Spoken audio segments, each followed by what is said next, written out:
Okay, and inside here, inside our case, oh, look at these beautiful boxes. Beautiful, beautiful boxes. All right, everyone. I think we are back and ready to go. Hopefully you're back from the ads. We get these boxes out. Cyber. Yeah, it's crazy about Paradox taking over the Mexican village. So in our local town, we have one LGS. One LGS in the area called Paradox. They've been around for a long, long time. And they recently announced they were moving into a restaurant location that had been there even longer. That's been the big local news in our town.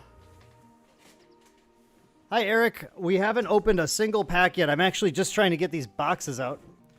So we're about to start, and hopefully we open some showcases. I really hope so. Yeah, I'm glad you weren't upset about that, Dots. It'd be weird if you were excited to get the ads. I mean, I wish I didn't have to run the ads, but that's how it is. But we'll just try and make it convenient for everyone. Okay, 6 boxes out and ready to go. About every 2 boxes, I think, we'll run an ad. I think that'll be about right. And I think they're short. I don't think it's a big deal. So, but yeah, again, the point of that is just to make it so you guys don't miss anything. All right. Y'all ready for this? Ryan, I am indeed opening for myself. I am opening for myself because I am going to be playing a lot of Star Wars Unlimited. And I am super, super excited. Main deck does not sell any like cards or anything unless like, I mean, we have a TCG player account and I do sell cards sometimes. That's me like selling my personal collection for things. Oh, hey, Javen. Welcome, welcome. You were planning to leave, Dodds? Leave at the ad break? Classic move. Okay, so for anyone who hasn't opened Star Wars Unlimited yet, these boxes are going to be 24-pack boxes. There's a wide range, actually, in what we can expect to get out of these. They are paper packs.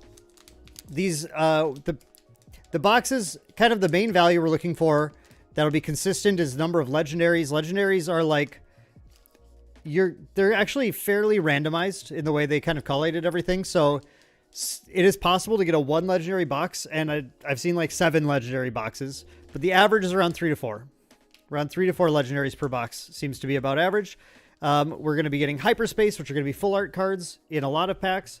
We're going to be getting Hyperspace foils, which are going to be like the sort of the biggest chase things other than the showcases. The showcase is 1 in every 2 cases on average. So if we're average today, we'll get a showcase, which would be excellent.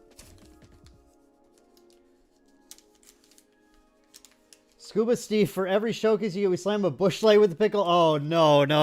I know who that is. We're not slamming any bush light with any pickles here, Steve. Not a big Star Wars fan, Cyber. Well, that is different than me, but that's totally cool. To each their own. Morning Sheep, welcome. Hello. Okay, let's get our first pack. By the way, these are paper packs, like Flesh and Blood does now, which I'm a huge fan of. I'm really excited about that. They feel so good to open. All right, very first pack of the stream, everyone. So the first card we're always going to see is going to be our leader card, and if we get a showcase, it will appear as the first card. So in this one, we have Cheered Imwe. This is a rare leader. We're going to set him with our rares over here. If you don't know much about the game, the leaders are double-sided. You play as a leader, and then at some point in the game, you can flip out and deploy your leader and start fighting with them. Otherwise, he or she just gives you effects throughout the game. We have bases, which are going to be kind of like basic lands for us. We're going to be setting those aside largely. They're not a big deal. And we got commons and uncommons and all sorts of stuff. So, okay, so here we have our first Hyperspace card. Academy Defense Walker here. This is a Hyperspace. You can see it's got a full art. And it's got a little bit of Hyperspace lines on the side, which is why they call it that. Yes, 12 boxes is 2 cases indeed. Grimlocked, welcome. Yep, 12 boxes. 6 boxes per case. I've seen some other content creators with some information that isn't like 100% right. They're not 4-box cases. They're 6-box cases. Just so make sure everyone kind of has that all figured out. You know what? I'm a little to the side on this camera. Hang on, I'm gonna fix this camera. I don't want to be that on the side there. There we go. This will be better here. All right, a little more centered. I don't want to be popping off screen all the time. Okay, so yeah, these hyperspace cards, these are pretty common, but what we really want are the hyperspace foils. So they're gonna be pretty sweet. We're still gonna set those aside though. And then we have ooh, okay. So this first pack is really cool because this is gonna show us some of how the rarity distribution works here. But what we have here at our uncommon slots, we have a couple of uncommons. Let's see, how should I do this? Let's do the hyperspace down here because they're cool. Rares are fine. So the uncommon slots, you have 3 uncommon slots. We have General Tog, we have Karabast, but here we actually have a hyperspace rare because when you get a hyperspace rare or legendary, it actually replaces an uncommon, which is kind of nice. It means that we got at least 2 rares in this pack. We got a 7 Sister rare, hyperspace. We have a normal rare, Electro Staff, which, by the way, this card is like super obnoxious. Holy cow. I put this on Chewbacca leader, and it is really tough to deal with. And then we got a foil Greedo. Every pack is going to have a foil as well. All right. So we'll put our rares right here and foils like that. Oh, Nuclear, you are new to TCGs. Okay, excellent. Yeah, excellent. If you have any questions at any point, I would love to be able to answer anything I can for you. Central Dan. Main screen Dan or something. I'm not sure. All right, here we just have Sabine, a common leader. We're going to go a little slower to start because, you know, there's going to be just a little more stuff to talk about. We will speed up as we go. So don't panic if you feel like, man, this guy's going to take forever to open up his boxes. Okay, so all these are just all basic commons. No hyperspaces to speak of in those. That first pack had 2 hyperspace. That was really cool, though. Bosk, Hardpoint Heavy Blaster. There, we got another hyperspace rare. Another 2 rare pack right from the start. We have a hyperspace Sneak Attack. And that looks really sick with the Death Star all the way across there. We have an Agent Callus rare and a foil Academy Defense Walker. So we've already got Hyperspace Academy and Foil Academy. Look at that. So I would love to know, excuse me, I'm going to have to clear my throat a little bit. But it's not, I swear it's not as bad as the last one. Sorry about that. So I would love to know from you guys, who is playing Star Wars Unlimited, and how have your pulls been? What's been your coolest thing that you have been able to pull? Grimlocks, the next pack is on you. Thank you, bud. Thank you so much. I really appreciate that. That is so kind of you. Hell yeah, I love it. Thank you, thank you. Only the 9th common slot will be hyperspace. Yeah, I believe that's correct. You can see them in the common slots, though. Okay. We have a hyperspace base. These are pretty common, getting hyperspace bases. They're fairly common. We will be seeing lots of those. Okay, we have some uncommons. Bays, Vanguard Ace, Prepare for Takeoff, and hey, our first legendary. Dylan, great pack. Thank you, Grimlocked, for paying for our legendary pack with the aggression. That is so sick. Very excellent. And then a foil Alliance Dispatcher. I guess we'll do the I kind of want the foils over here, I think. Skip, your best pull is a Vader, and you're going to your first weekly event tomorrow. Yes, Vader is the legendary to hit. If you were going to get any legendary, you want to pull Vader. So that is really, really excellent to hear. And good luck on your first tournament. So excited. Are you a regular, Skip? Are you like a regular TCG player already? Or is this, we've had a lot of people coming into Star Wars Unlimited as their first TCG ever. We got a rare Han Solo leader, by the way. A lot of people, very polarizing artwork. It's very stylish, stylistic. It has a lot of characters. It's actually very caricature-like. Some people love it. Not everyone does. We had a Hyperspace Dagobah Swamp. But yeah, it's been crazy with the amount of completely new players checking out Star Wars Unlimited as their first TCG. It's really exciting. And it shows the power of the IP in pulling people's interest. We got Rallying Cry uncommon, The Ghost, incredible uncommon, Smuggling Compartment. Our rare is regular Sneak Attack. Morning Sheep. Yes, foils are in every pack. Nuclear Hyperspace Chimera and Foil Vader. Excellent pulls. Excellent pulls. We have a Hyperspace foil pack. We have a Hyperspace foil ISB agent. A nice little one drop that can ping a little damage on stuff. We get that shine going there. Oh, you know what? This is funny. Hang on a sec. I thought the lighting was kind of weird. Hang on, everyone. 1 second.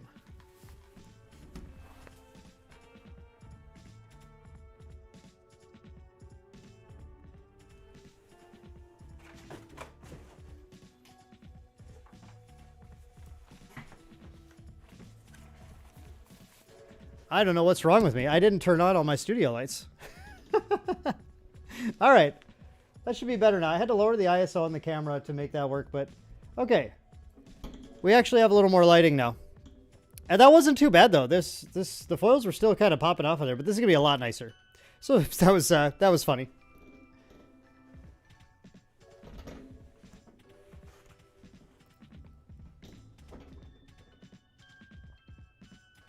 All right.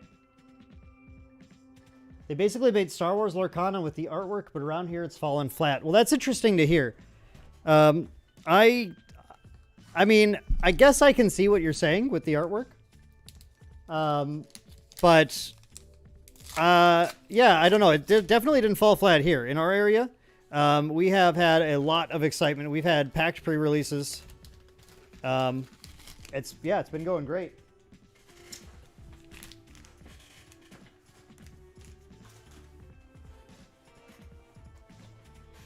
Nuclear, I will be storing all my cards in a gigantic 5-row long box that is made for card storage. I'll be shoving like all my commons and uncommons in there. We have a Hyperspace Leia. Put that right here. Whoops. We got our commons. Admiral Piet, Force Throw. Kanan. We have a Wolf Rare. And we have a foil Escort Skiff. Eric, yeah, I know. You're waiting for Altered. That would be sick. That would be a sick pull in Altered for sure. All right. In this pack we have Jyn Erso. Get our commons here. Cell Block Guard, big fan. Bib Fortuna. Look at this ugly guy. I love it. Brad, yes, these are for my personal collection. I will be playing with these, so I'm hoping to open stuff that I want to play with.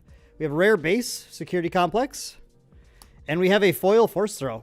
Well, I would love to get this one in Hyperspace foil. This thing would be a sick Hyperspace foil.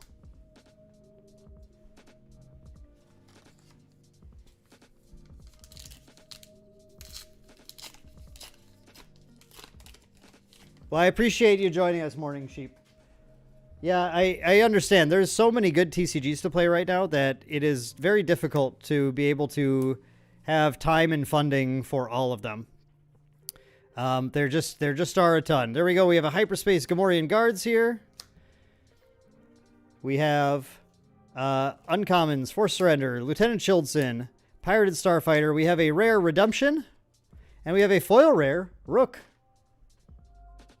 Morning Sheep, forgive me if I'm not putting two and two together, so maybe I should know this already, but what is your main TCG that you're going to be playing then? Cheeky little insight to what deck I'm going to make? Yeah, I've got a lot of decks actually. I've got a lot of deck ideas I want to make.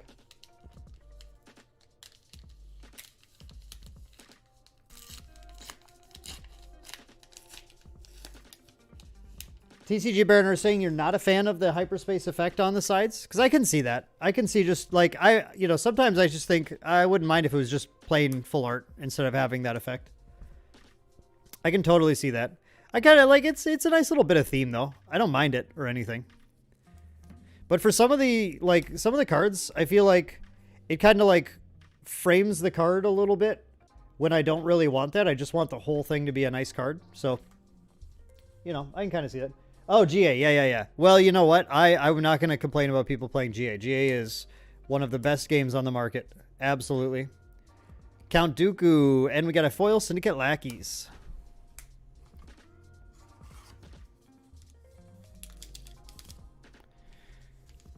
When I do foil rares, actually, I think just for simplicity, I'm going to put the foil rares with the rares so that I can keep track of these things later. Little hiatus. Yeah, it happens at TCGs. That's no problem. All right, we got Boba Fett. Dagobah Swamp. Through our commons here, we have a Hyperspace Fleet Lieutenant. Right, what am I even doing here? I'm putting these things in weird places, too. Zebrelios, Power of the Dark Side. Greedo. We have a legendary Home 1. Hey, Bobo. Taylor Bow, right here, Home 1, his favorite card. At the pre-release, I made Taylor very sad with Home 1. Twice. 2 times. Did anyone play in the pre-release? In any pre-releases at their local shop or anything? And if so, how did it go? Also, I would love to hear that. I did. I got to do a pre-release on 2 days ago, on Thursday night. We did pre-release into a midnight release, and then I've been sitting on this case since then. Unable to open it because I had to do it for you guys. Uncommon, Distant Patroller, Hardpoint Heavy Blaster, Bosk. Rare is Don't Get Cocky. Foil is Yoda.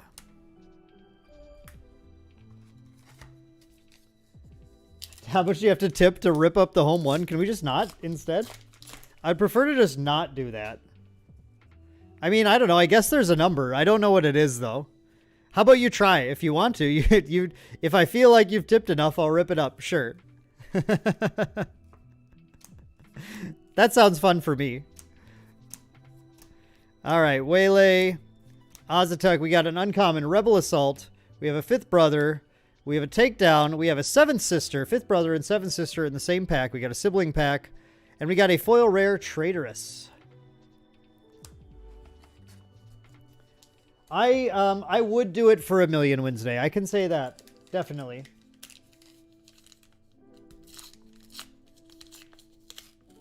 Skip, you pulled Home 1 in the pre-release and then forced into Sabine aggro. That's funny in Sabine aggro. Yeah, you kind of want the game to end before that turn, but I was playing it in Hera Blue, which I know Hera is a character, a leader not a lot of people play in the pre-release, but it worked out really well for me. I did, in fact, go 4-0 with it. It was really sick. Sick deck. TCG Barrett, if you pulled the Energy Conversion Lab, you did great. I beat someone with Energy Conversion Lab. I mean, Conversion Lab's great, though. Like, the card's insane. So, that's fair. Rallying Cry. The Force is with me. Outmaneuver. We got a Bendu. And we have a foil restock.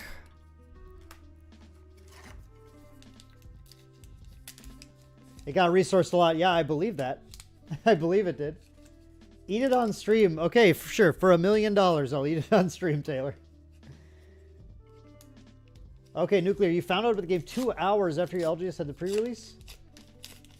Tried the game and are hooked now. Yeah, I understand. Actually, I demoed the game to someone today at our LGS who did not want to get into it. And then they bought at least 1 box. I'm not sure if I heard they might have bought a 2nd box. I wasn't sure. By the way, Grimlocked, Evan is into Star Wars Unlimited, so just so you know. The game demos so well. This game is like, well, probably out of all the games, I have demoed a lot of games in my life, and out of all the games, this one seems to have one of the easiest conversions of players. It's like, it's just so good. It's just so good. We got a rare Rook, and our foil is Maximum Firepower. If this game came out 5 years ago, it would have killed. 5 years ago would have been a hot time for it to hit, but that would have been, well, Destiny was going, unfortunately. They had to do Destiny at the time. They had to get through that. IG-88, Castro City. All right. Strike True. This, for me, this was an insane card in the pre-release. This card killed every time. It was so good. 7 Fleet Defender. All right, we got Admiral Piet. There's something nice in this pack. There's something nice in this one. I can feel it. Fighters for Freedom. Devotion. We got a legendary Falcon. Let's go. We got a Falcon. Wash it down to the Bushlight and Pickle. Oh my god. And we have oh, sweet. Hyperspace foil, Ezra Bridger. Nice. If we get a showcase Hera, then I know exactly what I'm doing with this card. Ezra's great, not just in Hera, though. He's just really good. You know, TCG Barrett, I think there are a lot of shops that are going to... They're going to come around still. Like, we saw... This has been crazy. We saw, just in the week or two leading up to the game's release, a lot more stores started putting pre-releases on the calendar. They started realizing, you know what, there is demand for this game. This game is actually quite exciting for people. Palpatine. People were coming around to it, which is really good to hear. We have Bamboozle. We have Reinforcement Walker. We have a Power Failure. We have a Bail Organa. And a foil Green Squadron A-Wing. Excellent card. Extremely good card. He had 3 Strike Trues? Holy cow, Jake. Oh my god, I gotta tell you guys about one of the pools. So, at the pre-release on Thursday, there were a lot of new players in the pre-release. And I, being someone who had actually a large amount of experience with the game up to this point, I was able to pretty quickly get my deck together, and then I kind of just like ran around helping people figure out what to do with their pools and like basically answering simple rules questions and everything. And I came over to this, there's a table that had a longtime Star Wars player, he's played so many Star Wars games, and his kids were, we got a Hyperspace Homestead Militia. And they were sitting around just kind of figuring out what to do.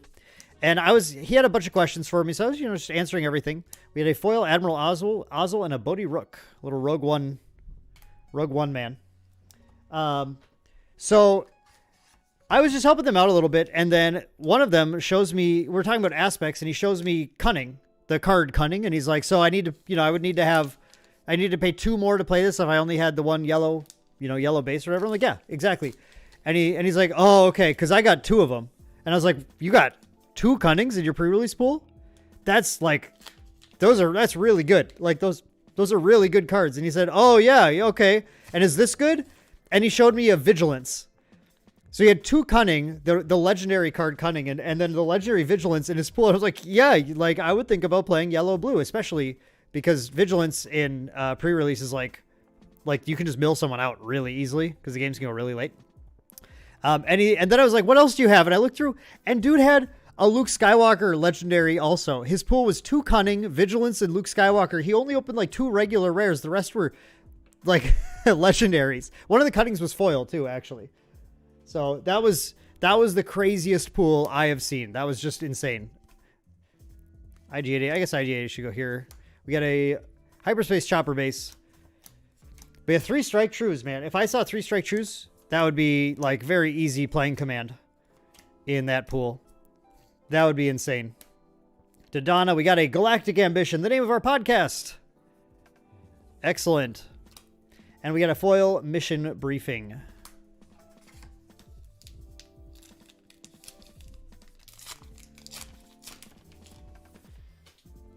Okay, we have a Director Krennic. Hyperspace Kestro City. Plow through these bad boys. Ooh, I think we got another good card in here. We got another good card. Another good card of something. We got a Stormtrooper Lieutenant. The colors on that look really sick. Like the red down here, you don't really see the red on the normal artwork. That's really one thing I keep wondering too, especially with like the leaders too. I would love to see like the full artwork for these. And it's kind of a shame that they haven't shown like just the full art pieces at all yet. Anywhere. Wing Leader, shoot first. We got a rare Obi-Wan Kenobi. And we got a foil Consular Security Force. Hyperspace foil. Wow. This guy was actually really good for me one game. I got to put Protector on him, and then Han could not get through. It was very sweet. Saturday pre-release, you had... Wait. What does this say? You had how many Dooku? I had a little heart in the way. Does it say you have 4 Dooku and Vader? The little heart icon is in the way of that. I need someone else to chat so I can see it. That is insane, though. Wow. I mean, just getting Vader is sick. Like, Vader is so good. Vader is pretty nuts. Death Trooper. We have a Rebel Assault. We have an Admiral Ozzel. We have another Admiral Ozzel. Look at this. Double Ozzel. We have a Traitorous Rare and a Vigilant Honor Guards foil.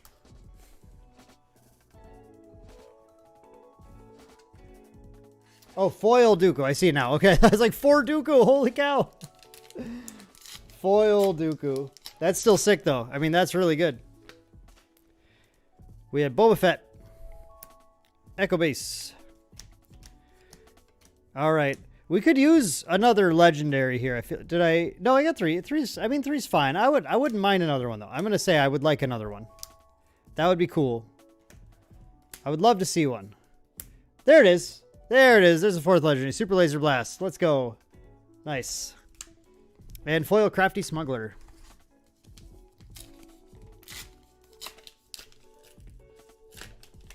That's the only way you get a duplicate in pack have 2 different treatments of the same card. Yes, that makes perfect sense to me.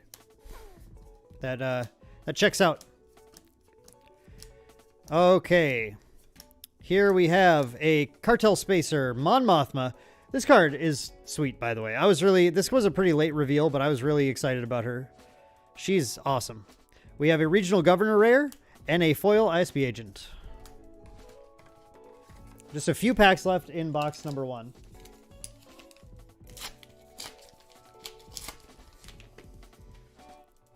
Okay, IG, Kestro, Recruit.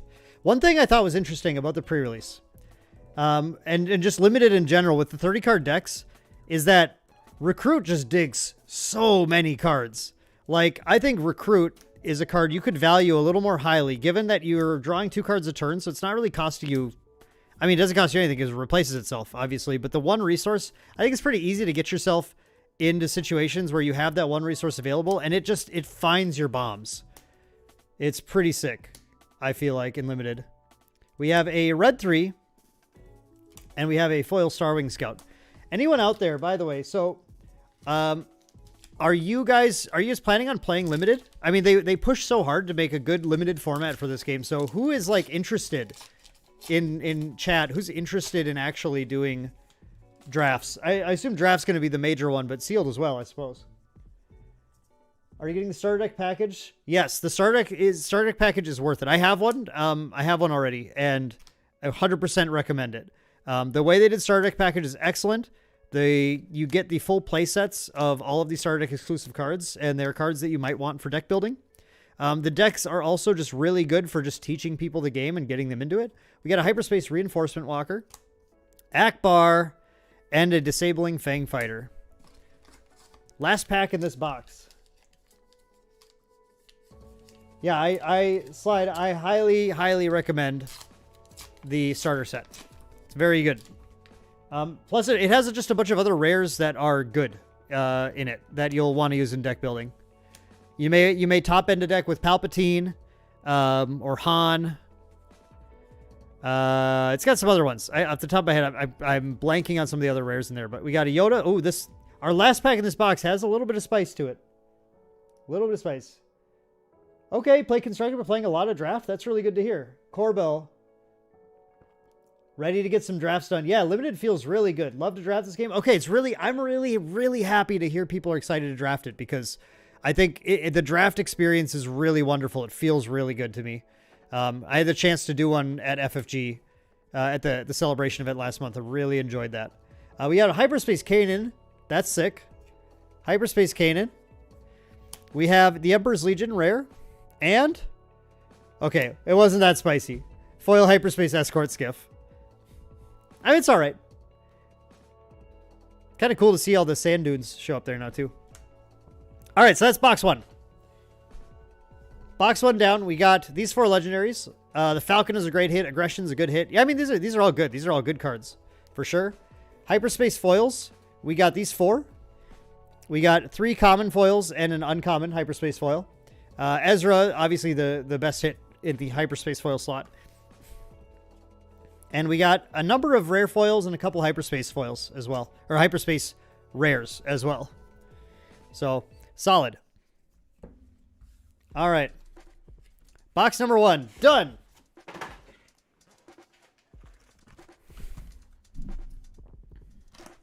Let's get into box number 2.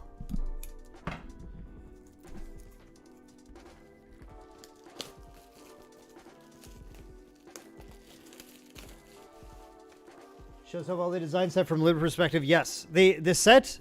I'm impressed. Actually, I'm really impressed at how the limited format feels. I find, like, even just in sealed, like, I know everyone's gonna be drafting, but even sealed, I found really interesting to deck build. I felt like I had multiple different routes that felt playable to me, and I found it fairly compelling from the perspective of, like, the puzzle of figuring out exactly what to build in limited. I thought it was a lot of fun. So I'm really happy with the limited formats they have for the game. Okay, we got Fighters for Freedom, Devotion, Bamboozle, Fett's Fire Spray. Nice. That's an excellent card. I don't know why I stacked these, actually. I'm going to put these here. And a Foil Disarm.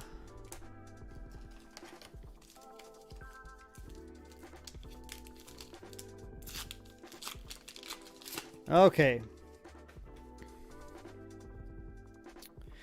Who in chat actually has pulled a showcase, by the way? I'm very interested to hear, like, who's gonna have them. I'm seeing sales all over the place right now.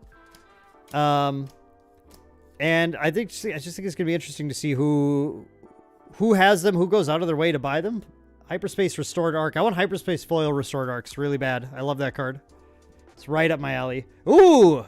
Hyperspace Windu! We got a free legendary in this pack.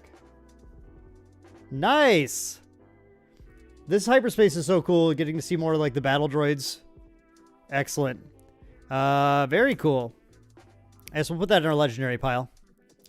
Bendu and a foil TIE Advance. These look, the villainy only ones look really sick even in non-hyperspace, actually. I like how the frame looks on them. Corbel, Showcase Iden. Ryan, Showcase IG-88. Space, what a piece of junk.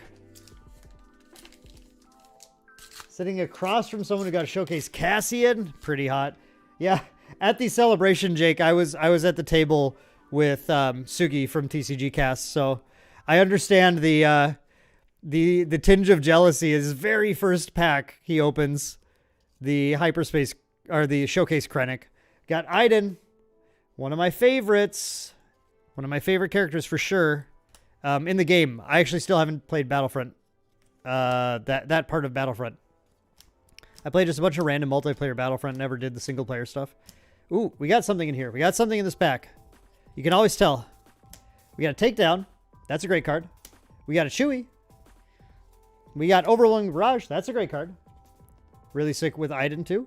We got a legendary Force Lightning. And we have a foil Hyperspace legendary Change of Heart. What a pack. Holy cow. Wow. Double legendary pack, and look at this. We'll get it up here. This episode of Rebels, by the way, man, like, what a good, this episode was insane. This episode was so good. This is when Rebels really started to turn for me into something that I absolutely loved. If you haven't watched Rebels yet, by the way, my take on Rebels is that it starts kind of bad. I found it hard to watch right away. Season 1. Season 2, it started picking up. By season 3 and 4, and especially at 4, Rebels became my favorite, one of my top, in contention for my favorite Star Wars, for sure. Oh, Rebels gets so good. And it's like worth it because those early seasons build the characters up a little bit. But the writing wasn't really hitting for me early on. Hyperspace Rare. Or Hyperspace Repair, not a rare. But those late seasons, oh boy. So good. Legendary Super Laser Blast. Oh my goodness. Dodds, yes, that was a half decent pack. And we've hit 4 legendaries in this box so far. And we're in like 4 packs in, I think. Oh my goodness. Yeah, that is undervaluing Hyperfoil, that Hyperfoil legendary probably. They're extremely rare. Although, like, Change of Heart is a pretty niche card, I think, all things considered. But still.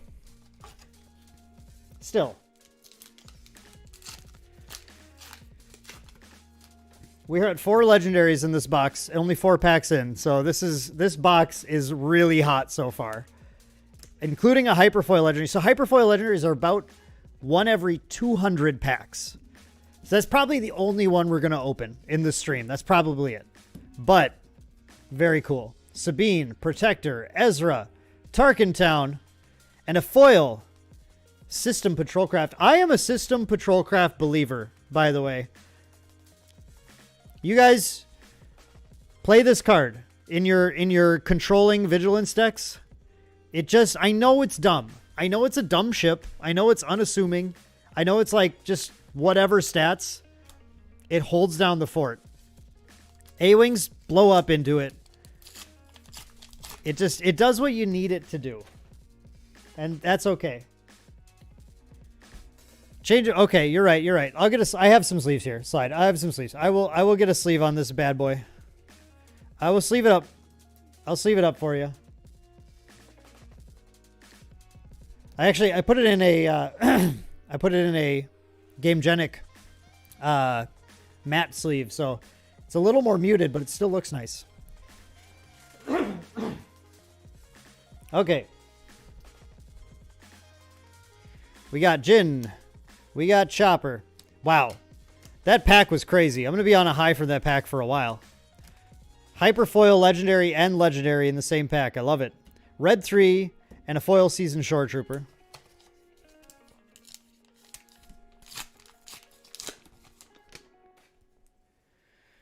I am I'm so stoked to be living in a time with a new Star Wars TCG that is just Destiny was cool, but it wasn't my thing.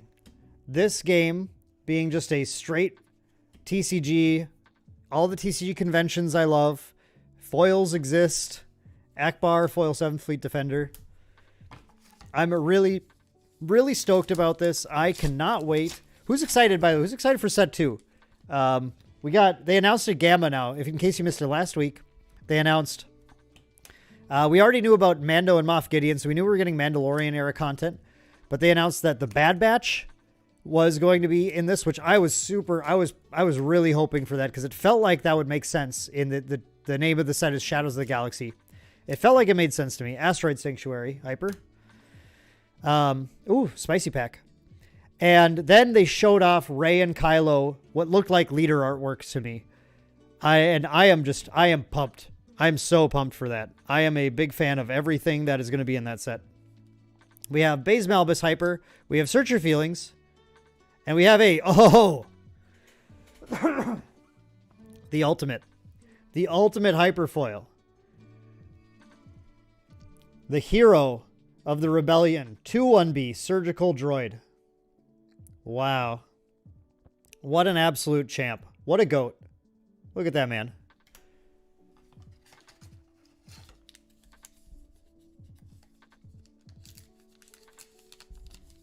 System Patrolcraft is fine, but the Corellian Freighter came clutch since I never could make Vigilance work. Yeah, the Freighter in Limited also, I think people undervalue that guy, but that ship does work. 4 damage in space is like a real clock a lot of the time. That also has Sentinel, so like they have to really work to get through or to race it at all in space. Yeah, Corellian Freighter in Limited is excellent. It's one too much, I think, for constructed, any real constructed applications, though. I don't think it'll, here it is. Here's that guy. This is what we're talking about. I don't think it'll do much. I don't think it'll be seen in constructed, but Patrolcraft, I think, works. Patrolcraft also being Vigilance, like, works with some random stuff. Like if you're playing Distant Patroller or Lieutenant Childson, it turns that stuff on. We got another legendary, another Change of Heart. All right. Double Change of Heart box. And a foil rare wolf. Very nice. This box is fire. Jake, they apparently they talked about Bad Batch in the stream. They didn't show pictures of it, but I had heard that it was talked about. That's all I really have for that. Wish they used the Destiny artwork style. I mean, I can see that. I get that. I like this art style, personally. So, I got no problem with this. But, yeah, I see where you're coming from. Yeah, set 1 with Spectre, set 2 Bad Batch, all the great animated. Set 3 Clone Wars, I assume. Like, they're hitting all the good animated shows right away, which is awesome. Awesome. Kanan, Agent Callus, Stormtrooper Lieutenant Foil. Yeah, Dodds, you got to bring the luck, man. I need you here for luck. We need to pull a showcase. You are, by the way, Dodds, you are not allowed to leave. I hate to break that to you, but you need to be here. Hyper Catacombs, Imperial Interceptor. What do we have? We have Blizzard Assault AT-AT, Smuggling Compartment, Sabine Wren. Hey, here's a poll for everyone. And I don't know how you're going to say it in chat, but try. Do you say AT-AT or do you say AT-AT? That's always been an interesting like divide in the community. Sneak Attack Rare and a foil. Shoot first. Because you know Hondas. Morning Sheep. Digging through your cards. You had, oh, did you had the old Decipher cards? Wait a sec. Hang on. I have them right here. Morning Sheep, did you have these ones? This card game? Because this card game was awesome. This was a ton of fun. But yes, it was screen grabs, but the digital editing that they did with these things at that time, at that point in technology development was insane. They were leading the way. They did so much cool, like, they do what people wish that like AI generative whatever would do these days. They put in the work. They would clip out characters. They would isolate, zoom in on really obscure characters. That game was, yeah, their graphic design team was ahead of their time. Holy cow, it was good. Hyper Krennic, Hyper Tower.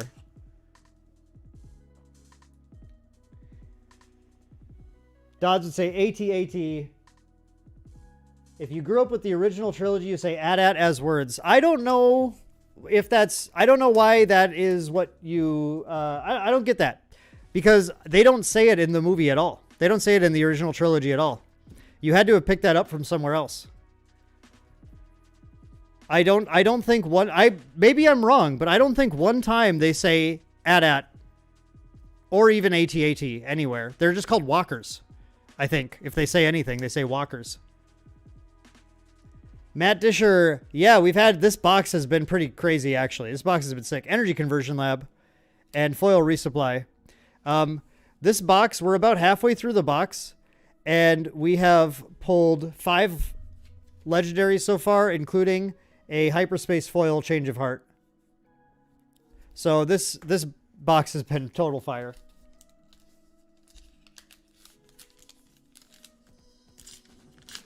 Cunning aspect cards are the only ones that seem to show up back to back in a pack. Yeah, I don't know. That could be just a minor distribution thing if that's really what's going on.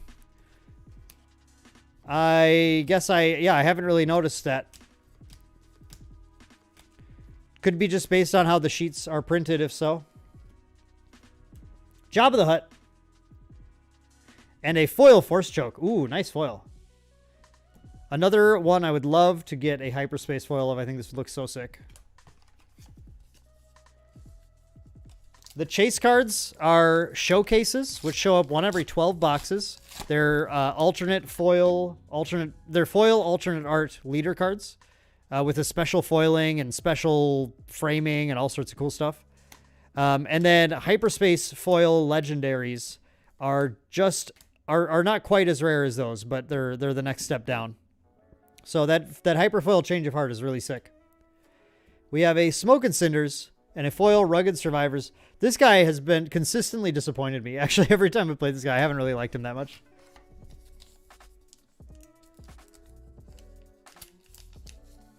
Jason, I wasn't gonna, it's fine. I don't think Dodds is like the biggest like Star Wars knowledgeable guy, so it's all good.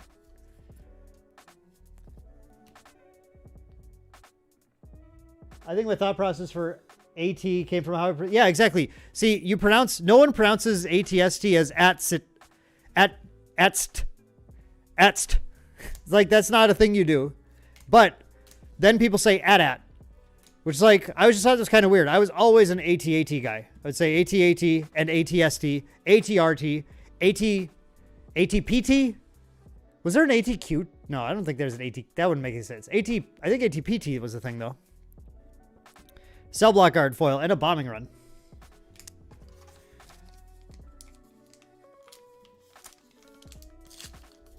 As a vehicle, still more fitting. Yep, I agree.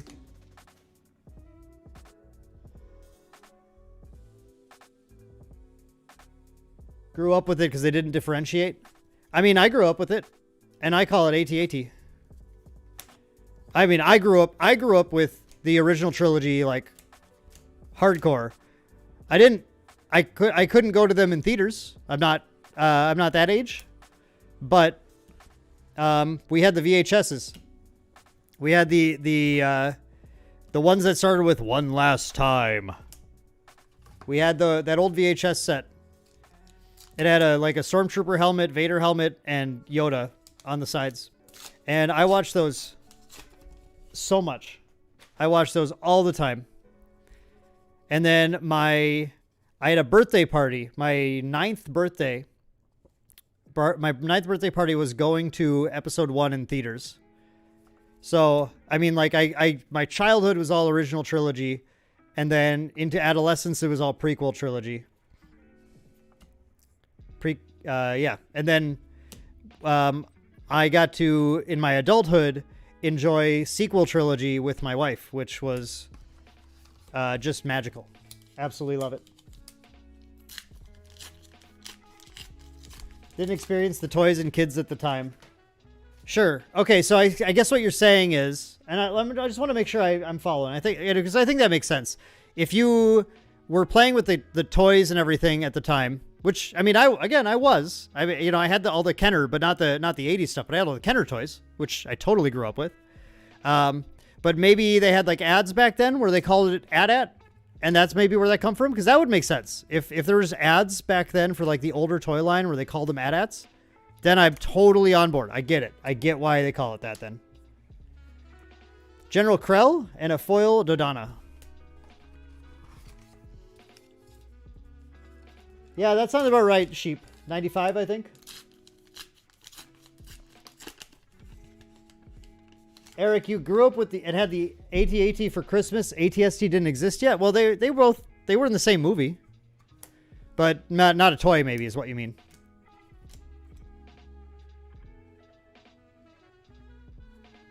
Yeah. Okay. Well, that's fair. If there's a commercial, then I totally understand. But TCG Baron, do you call them ATSTs then? The ones with 2 legs, are they ATSTs? Because I just want you to pick a lane, you know? I just think people need to pick a lane. You got AT-ATs and you got ATSTs. And you got ATPTs and you got ATTRs. Be consistent. We got Cassian Rare. We have some uncommons. Distant Patroller, Bosk, Hardpoint Heavy. We got a Chimera.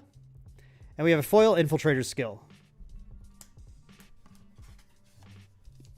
Let's call it TIE Fighter. Yeah, I sure do. Twin Ion Engine, baby. I always call it TIE Fighter.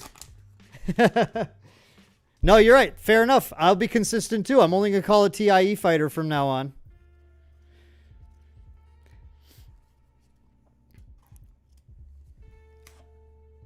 Fair play. I'd say that's fair enough. Yeah, it's 25th anniversary Phantom Menace. Very exciting. There's 2 cuttings in a row. Who's the person calling that out? That was Jake, I think. Yeah, 2 cuttings in a row there. We have an Admiral Ozzel. We have It Binds All Things. And we have a foil rare Chopper. Okay, you got it, TCG Baron, for at least for this entire stream. Anytime I say TIE Fighter, I will say TIE Fighter. Because that's only fair. If I expect consistency, I should expect it of myself as well. Bib Fortuna, Colonel Wolfularin, Zeborelios, Chopper Rare, and Foil Asteroid Sanctuary. Yeah, exactly. No, I love it. I love it. They'll definitely call me a fake Star Wars fan. This idiot doesn't even know it's pronounced Thai. No, it's spelled out right there, buddy. You just got to read it. T-I-E. I know how to read. We got a Hyperspace Patrolling V-Wing Outmaneuver Admiral Piet. We got a Hyperspace Rare. It binds all things. We got a Wedge Antilles. We got a... Oh, yeah, we were talking about someone else pulled a Hyperfoil of this at the pre-release. Like, this card is very, like, mediocre as far as its stats in the ground arena are. But, like, for constructed. Great and limited. Totally fine and limited. But, man, does this card look so much better than it deserves to. This Hyperfoil looks so great. Ah, really sick, though. We have one pack left in this box. Showcase count. Oh, pseudo. Sorry, I missed that. Showcase count is at, yeah, we're at 7 showcases. We're on second box. We've opened actually 7 showcases so far. No, showcase count is none, unfortunately. We got a lot to go, though. We got a lot to go tonight. We're going to be opening a lot of packs. We're going to have to hurry things up, though. We're going a little slow for our timeline, so we're going to need to start cruising through these. I had no choice, and a foil keep fighting to end that box. So all our legendaries were at the beginning of that box, but we're never gonna complain about this box. You will not catch me complaining about this box under any circumstance. Foil Hyperspace legendary, very sick. Just 2 foil Hyperspace other than that, but you know, that's totally fine. I guess I'm just gonna put these in here. That's fine. I'm really just interested to know like how many legendaries I open from each box. Okay, everyone, as I said, there's going to be a quick ad break that's just so that you don't get ads when I'm opening stuff, so that you don't miss anything. It'll be like 30 seconds. It'll be done. And then we will be moving on. I'll get the next box ready, move on to box 3. So thank you everyone for joining. This has been a ton of fun. I love the chat. I love talking Star Wars. And we'll see you right in just a few seconds. And some of you aren't going to see anything. You just, no big deal. You'd be like, I'm still here. It's all good.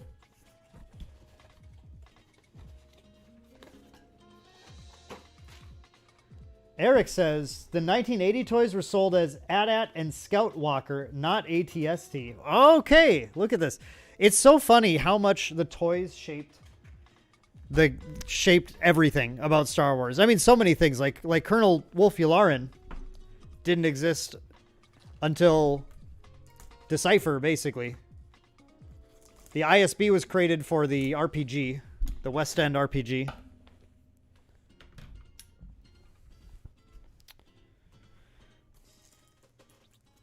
Yeah, TCG Baron, you pay for it. You get all the content. You don't have to get any of those dirty ad breaks. Matt Disher does not get ad breaks. Jake, you did a 6 legendary box. That's sick. Holy cow, that's awesome. Don't pay yet, you're still here? Yeah, I can't explain it. I don't know why. I don't know what's going on, but, you know. It's fine.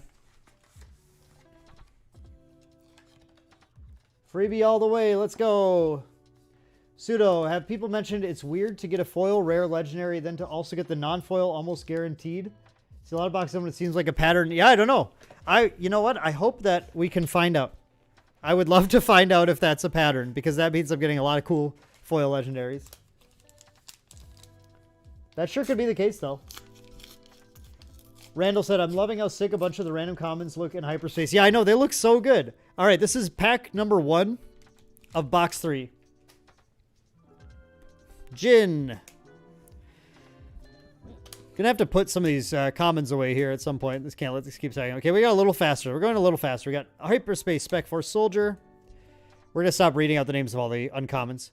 We have Emperor's Legion and Foil Cloud City Wingguard. Yeah, honestly, I would love to have premium. I should probably at some point. I need to actually just get it, because it's I like to listen to various I listen to a lot of the Star Wars Unlimited podcasts while I'm driving. I listen to Space Arena, Ground Arena. I listen to Wampa. Nope, that's not what they're called. Ice Cave Radio. I listen to them. I listen to TCG Cast. Yeah, I listen to like there's more too. I listen to a bunch of those while I'm driving. Jeddah City, and I'm actually really stoked about this. I love Cell Block Guard. I think Cell Block Guard is super, super, super good. Statted, great for Ground Arena. 3 for a 3/3 is just fine with Sentinel. I mean, there's 3 for like 4/3s and stuff, but the point that's really good about this guy is that Vader can pull this guy out. Playing Legendary Vader and then pulling out Cell Block Guard is devastating. You're going to ambush something huge, then you're going to leave that 3/3 behind, even if the ambush doesn't like kill something, which it usually does. Then they'll have to attack the Cell Block Guard and then probably die from that. It's just a lot of board impact. Big Cell Block Guard fan here. Just the fact that he has the Imperial keyword. Veers, Inferno 4. Oh, I said I was going to stop doing that. Security Complex and Foil Takedown. Yeah, like nobody's getting the ads. I don't know. I just put them in. I click the button. I'm not in charge of whether or not YouTube's things work. That's for sure. Pull the Foil Cell Block Guard. Excellent. Great card. Speculate that most collectible foil cards are way underpriced on eBay right now. That certainly could be. I try to, just as someone in the... Oh, this is a Hyperspace card. I totally missed that. As someone in the, like, content creator space, I'm not looking to be, like, your TCG financial advisor. So I try to avoid, like, saying I think things are underpriced right now or anything like that. I don't want people to make decisions based on how much they trust my word about that kind of thing. I would say if it's worth it to you, it's worth it to you. We have a Bail Organa and a Foil Tactical Advantage.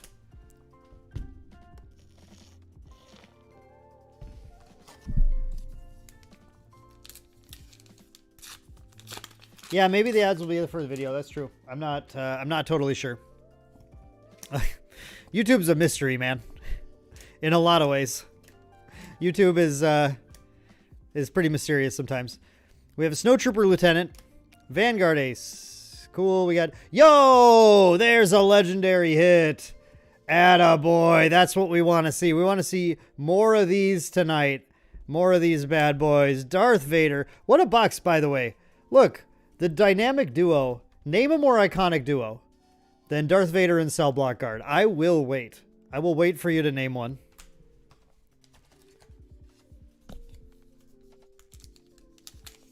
Yeah, pricing will certainly depend on the success of the game. Although, like the big thing right now, and this is a good thing, by the way, but there is plenty of stock for Star Wars Unlimited. And that's awesome because Lorcana had such an obnoxious time getting going. I think they lost some momentum from their stock issues right away. And as long as it's not grossly overproduced, that's the word I'm looking for. I don't know why that just didn't come to me. As long as it's not grossly overproduced. Foil Saw Gerrera, that's cool. Then Star Wars Limited will do well just from having enough product where people can go into their shops right now and just buy them. They don't have to pay. Did you guys see how expensive Lorcana packs were right away? Like, I was reading people spending like $15 a pack or whatever. Like, that's just absurd. That is just insane. Inappropriate. Buy high, sell low is my TCG policy. Yeah. Yep. Been there, done that. Heroic Sacrifice and Foil Gorilla Attack Pod, which is a very good card, actually. Very sick common. Boba and Energy Conversion Lab is the best duo. That is a good duo. Yeah, Boba Green is good for a reason. Absolutely. Pretty sick. Underworld Thug. Ooh, we got something. Ooh, I'm happy about this pack's great. Holy cow, we got a Cunning and we got a Hyperspace Foil Make an Opening, which is a card I definitely slot into blue control decks right now because it does a lot of work against those aggro decks. Wow, this is a sick Sick Hyperspace foil. This one looks so good. This one is great. Damn. Damn, this box is delivering too. All the stores around you are sold out today? Wow. Yeah, I mean, stores have had to reorder. Southern Distribution, one of the major distributors for TCGs in and other games in the US, had they had underordered, and sold out. But they have more coming too. There's still more available, so it should be good. We got a rare Ewing and reinforcement. That's our first Ewing reinforcement. This card's really sick. This card is insane. I bet Hyperspace Gorilla Attack Pod is awesome. Yeah, lack of stock made you bail on Lorcana really quick, Jake. Yep, exactly. That's the problem. Matt says it's also different wrapping head around three being a playset. Oh yeah, Matt, you're used to Magic. Yeah, three's all you need, and it's really nice. I think if it was 4-ofs in this game, the legendary pull rate would have to be higher. But I think it's actually a good level. I know it's kind of tough to get playsets of things like Vader, but we want these cards to have value. Like it's always a tension. You're trying to build this tension perfectly. Electrostaff, foil, strike true.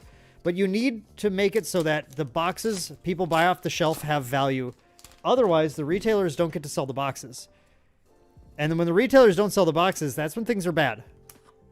That's the thing you're trying to avoid. Piet, fighters. I had no choice. I will not even attempt to do a Lando imitation. See a bunch of videos of people who've been playing this for like 2 months. Oh, okay. Yeah. People have been playing.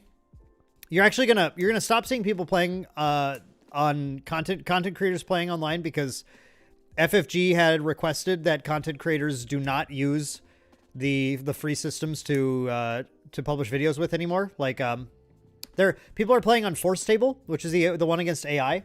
We got Wedge and yo foil ECL. That is great.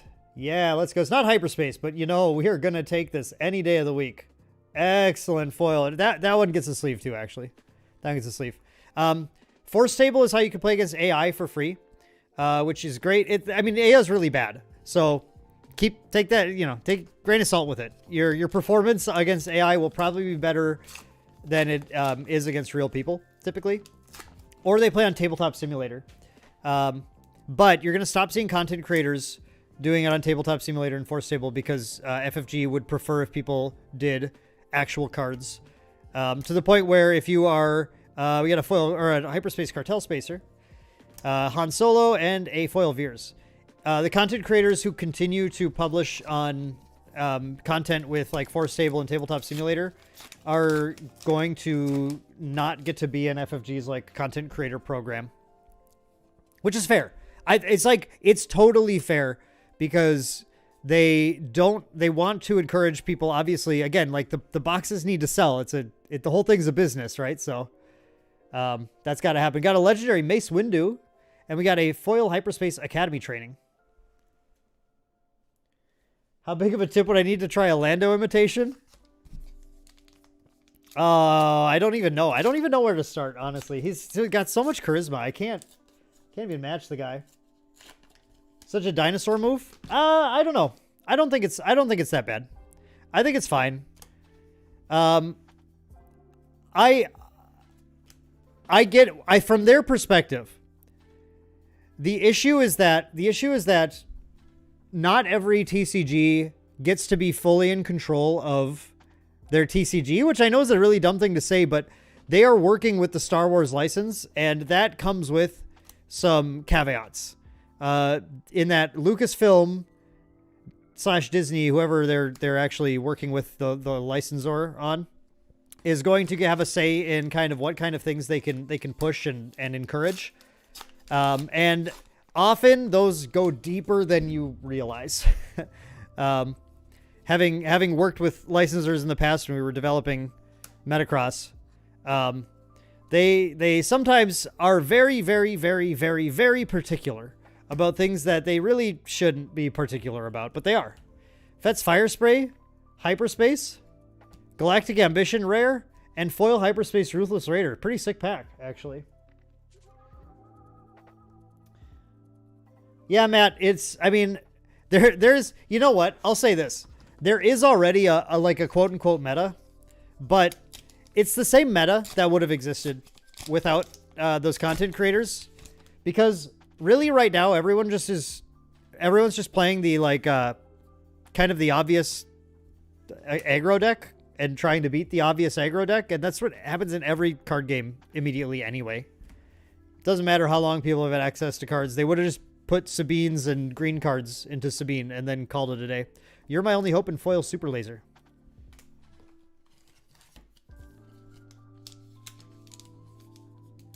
I don't think they're going to cease and desist and flag those videos, TCG Baron.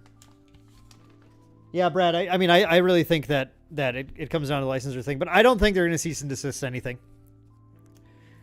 I think, I mean, they're just gonna cut people out of the content creator program. I mean, like, I could be wrong, but at the same time, you know, it's speculation either way, so it's the kind of the thing where we can only really know who's right or wrong when we see it happen.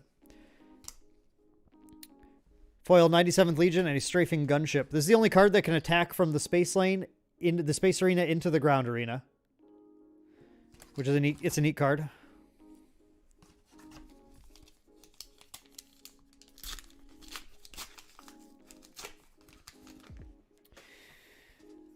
I mean, we'll see. Maybe they would do something like that, but I don't know. I would just have to see. I'd have to wait and see what happens. But I think they'll be fine just saying like, nah, you just don't get to come to cool events that we invite you to and everything. Not a big deal for us. I mean, I actually, for Altered, I'm doing Exalted content, but they don't care at all. They're just like, fine, go ahead and do it. I'm happy to just do whatever FFG, you know, wants to see happen.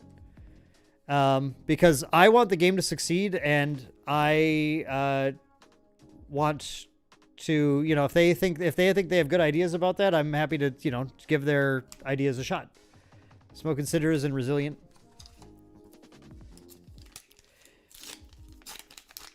If someone's read on things is show real cards being played because that is what encourages people to get real cards, then that's fine. That's because people should get real cards. I want people to go buy product because that is good for the game. Overall, we got our first Jedi lightsaber. For some reason, it took us this long to pull one of these, and a foil Vanguard Ace.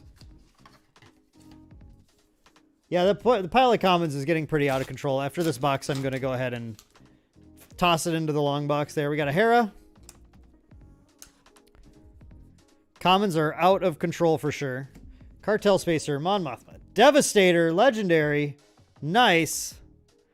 Rare, Spark of Rebellion, and foil for a cause I believe in. Look at this pack. Great pack. 16 boxes is just the third box. What do you mean 16 boxes ago? All right, last pack in this box. Do you have any hints on the time left in FFG's license for Star Wars card games? Well, they're currently designing out to set 9. So I don't think they're too concerned about it. I mean, obviously they would have to do that either way, but like, no, I think it's going to be fine. I think they're going to have it for a long, long, long, long time. We have a rare Palpatine and a foil Partisan Insurgent in our final pack in that box. Okay, let's get these commons out of the way.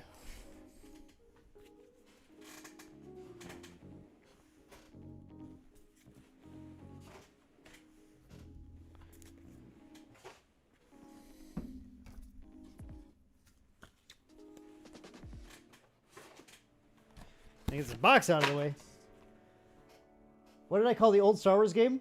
Oh, you have TCG. If you have TCG, so TCG was the Wizards of the Coast card game that came after Decipher lost the license due to being unable to renew it due to having money embezzled by the like the CEO's brother-in-law, who also had a job at the company. He embezzled a bunch of money from Decipher, and then they were unable to renew the license, and Wizards of the Coast swept in and bought the license, then produced the TCG, which actually Category 1 Games, which is a great retailer for old TCGs, dead TCGs, they sent me a package of Star Wars trading card game stuff. So in the next month or so sometime, I'm going to have some content up looking at the Star Wars TCG as well. It's been many years, and I want to give it another look.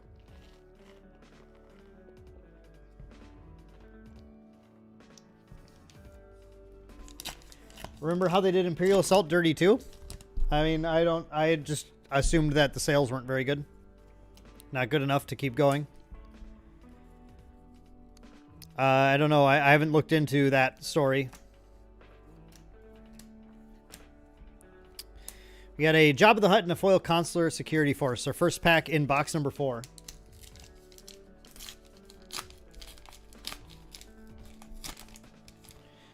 Pack number 2, we got a Hera.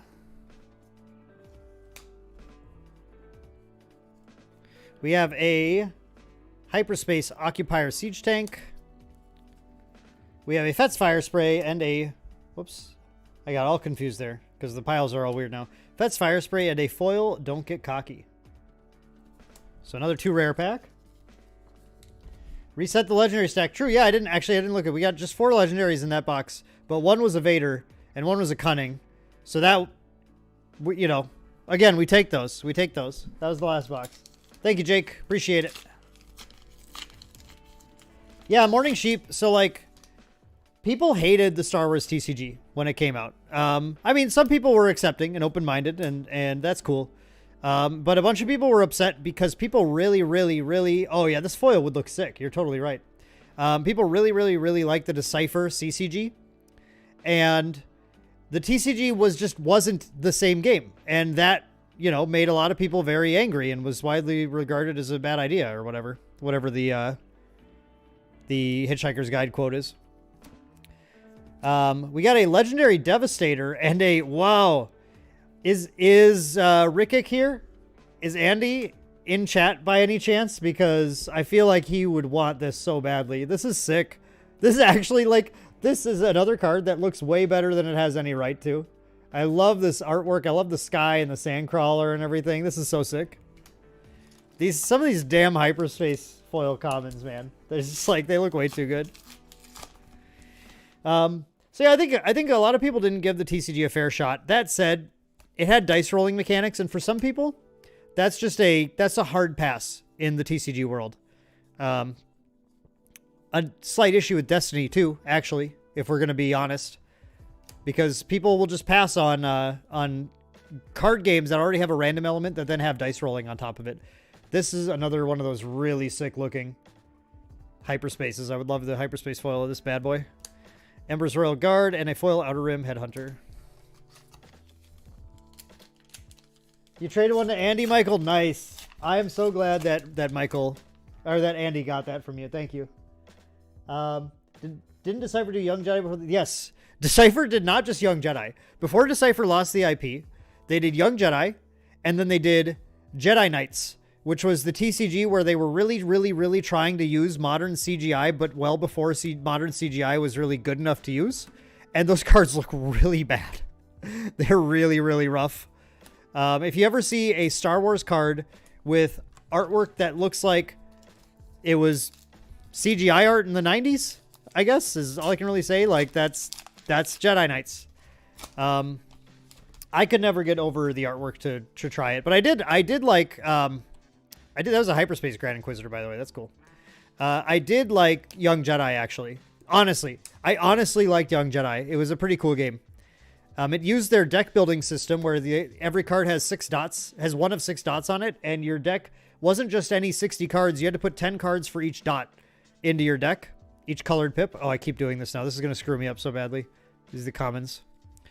And Decipher liked that deck building system so much. It's used in Austin Powers as well, actually. The Austin Powers TCG. I do this because I have Austin Powers cards over here. They liked that so much that they actually patented. There's a patent that just expired a year or two ago that Decipher filed for their special deck building system using the series of colored pips on the card, which is really, it's a funny piece of random TCG trivia. But you could not use that for your game until a couple years ago. Now, everyone needs to start using the Young Jedi deck building system. It's available. It's no longer, the trademark is expired on it or whatever. Okay, we got some questions here. Jake, you should try the TCG. I think with our fresh eyes, it's more fun. But I'll let you know in the video when I do it.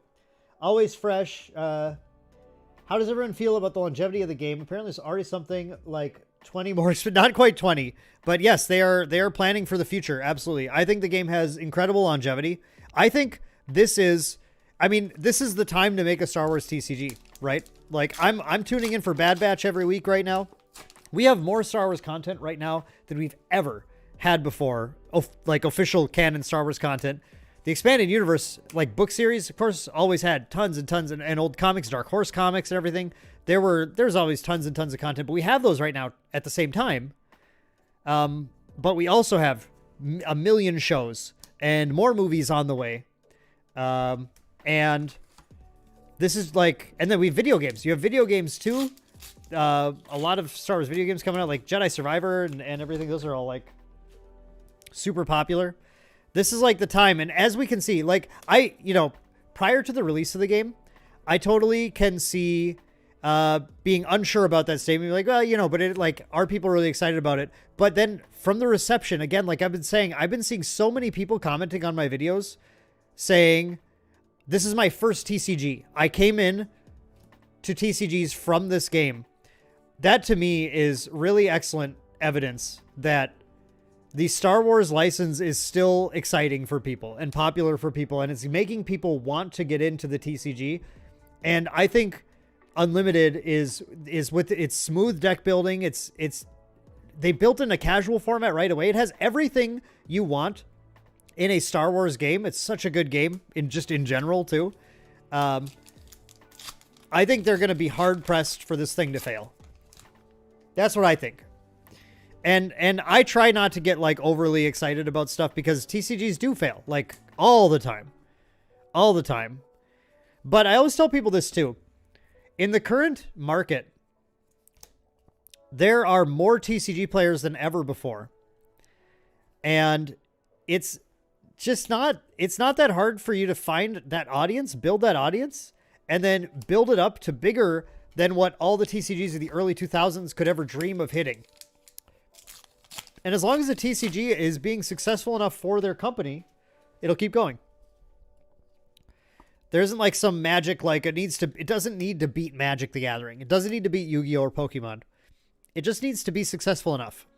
The bar is different for every company. And that's one thing is that like, well, how much say will like Asmodee have in how successful Unlimited needs to be? I don't know. But I think it's got everything it needs to get there. I will clear my uncommons in a little bit. I'm okay. Morning Sheep. Well, looking at this Padme I have versus the cards you're opening, it looks so goofy just being a screenshot of Natalie. No, I can see that. Like, yeah, I can see that. Like I said, this art style grew on me hugely. Right away, I wasn't totally sure, but I really like it now. I think they look great. And I love that we don't have to, do anything weird when we run out of screenshots to grab or whatever. They can just keep making more art. Like, that's another thing, like, built for longevity, is that the game is not relying on having, just screen capping whatever they come out with. They're not going to get to the point of being like, well, we ran out of things and we have to wait for the next show or whatever to be able to make more. And then we have to mine every single second of that show in order to get card art. Nah, they just have someone paint a new picture of a Star Destroyer or whatever, and you're done. Speaking of which, legendary, double Star Destroyer legendaries here and a foil Chewbacca. We got Avenger. Kevin, thank you.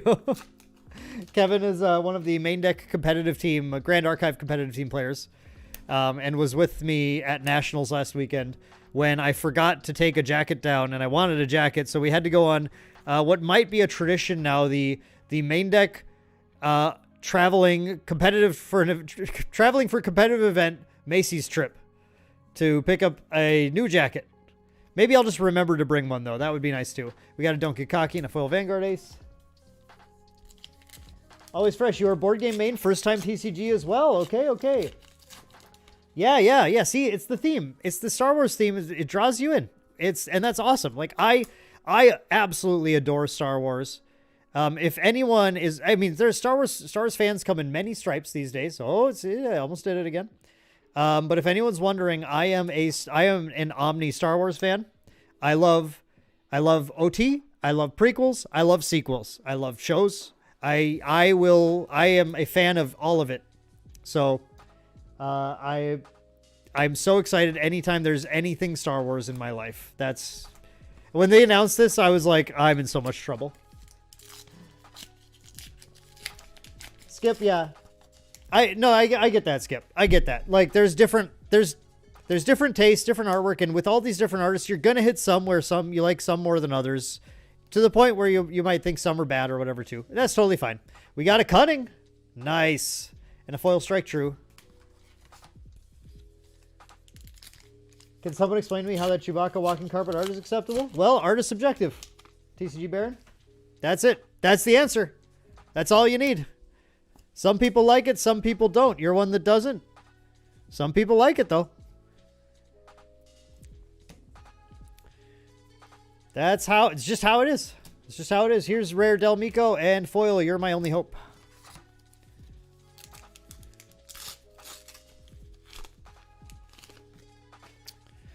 All right, we got Fett. That was a Hyperspace Fett, too, by the way. Hyperspace Fett is sick. I'm going to have to dig out all my Hyperspace leaders at some point. All right, we got Mercenary Company. Yo! Hyperspace Legendary Cunning. Wow. Just after getting the regular one, too. Nice. This box is doing great. Let's go. Foil Resilient.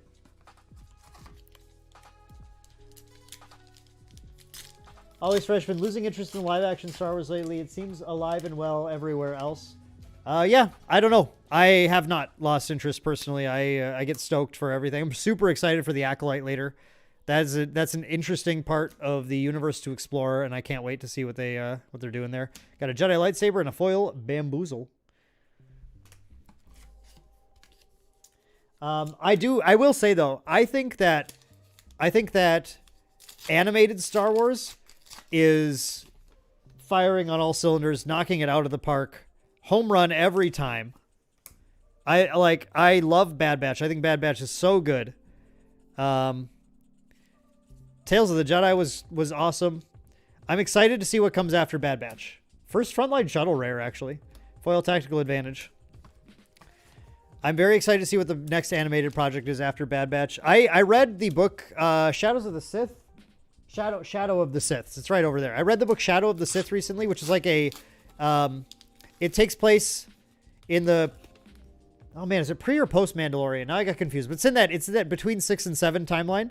But it sets up a lot of stuff for episode 9.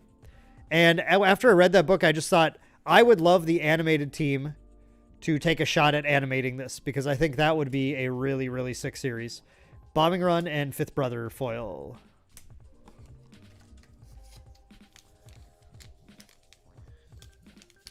Morning Sheep, only 1 to 6, one of those original creators' vision types. Yep, everyone's got different thoughts. That's totally cool.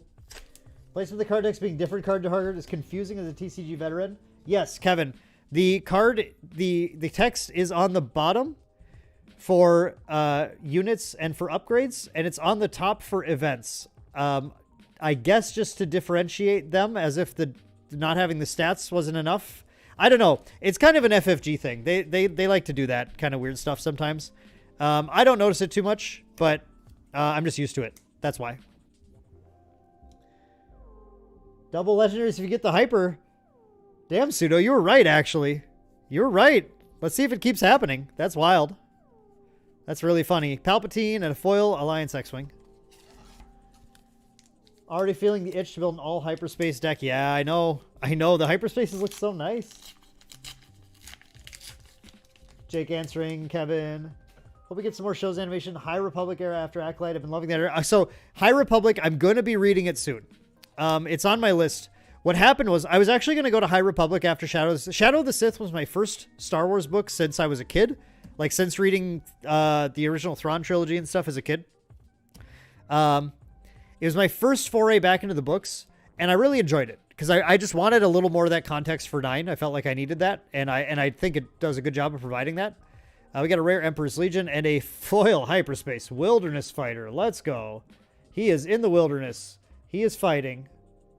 He will fight in the wilderness, or he's fighting the wilderness. He might be fighting the wilderness, actually. So that was my first foray into the books. And I was going to move on to High Republic, but then I remembered I had purchased the Claudia Gray novel. What was it called? Lost Stars. I had purchased Lost Stars before episode 7 came out. I think it was right when it came, when it was released. And I never read it. And I was sick. After, this is like last month, I was sick. And so I said, okay, well, hang on. I'm going to read Lost Stars first. Before I go buying any new books, I got to read Lost Stars. I read Lost Stars, and I was like, I can't even believe this is considered like a young adult novel or whatever. I thought it was a exceptionally good book. I was like immediately just fell in love with the characters and I just loved the whole thing. It was awesome. And so then I went, okay, before I go to High Republic, actually, I'm just going to buy all of Claudia Gray's other novels and start reading through them. So right now I'm in Bloodline right now. It's really good. Really enjoying Bloodline a lot too. Claudia Gray is just a wonderful author. Hey, we got a foil TIELN fighter. Check it out. It's a TIE fighter. I'm so excited. Okay, everyone, quick ad break, which you may or may not even see. Okay, so we hit that ad break. I don't even know if you're going to see it. I think a lot of you aren't going to see it, so I'm just going to answer some questions. Adam says, what Twin Suns decks are you building? I don't know. I really do like the Han Chewie deck idea. I know it's going to be kind of basic. I think a lot of people are going to build Han Chewie, but Han Chewie seems really, really fun. And thematic. Like, I think it'll kind of come down to, if I end up with a couple showcases, I'll probably just build whatever I have 2 showcases for. Because that'll be really sick. Patrick, there are a lot of great Star Wars books in the last 10 years. They absolutely are. There are a lot of great Star Wars books. Yeah, I'm stoked to start the High Republic era. One thing that I found really interesting about Star Wars books, like, I was a little worried about Lost Stars because I was worried that I would start reading that book, and because I don't know who the characters are, I like wouldn't attach to them or anything. And I was happy to say that I very quickly attached to the characters. I found it still excellent. So I'm not too worried about that anymore. I'm sure that whatever books I read, like High Republic, I'm sure I'm going to get attached to all those characters. And yeah, so read Star Wars books. They're really good right now. There are a lot of really good ones. Here are the 4 legendaries from last box, by the way. Double Cunning, including 1 Hyperspace. Obviously great. Avenger. I think my preferred control win con. Devastator is just it's just a little expensive, but Avenger tends to do the trick pretty well.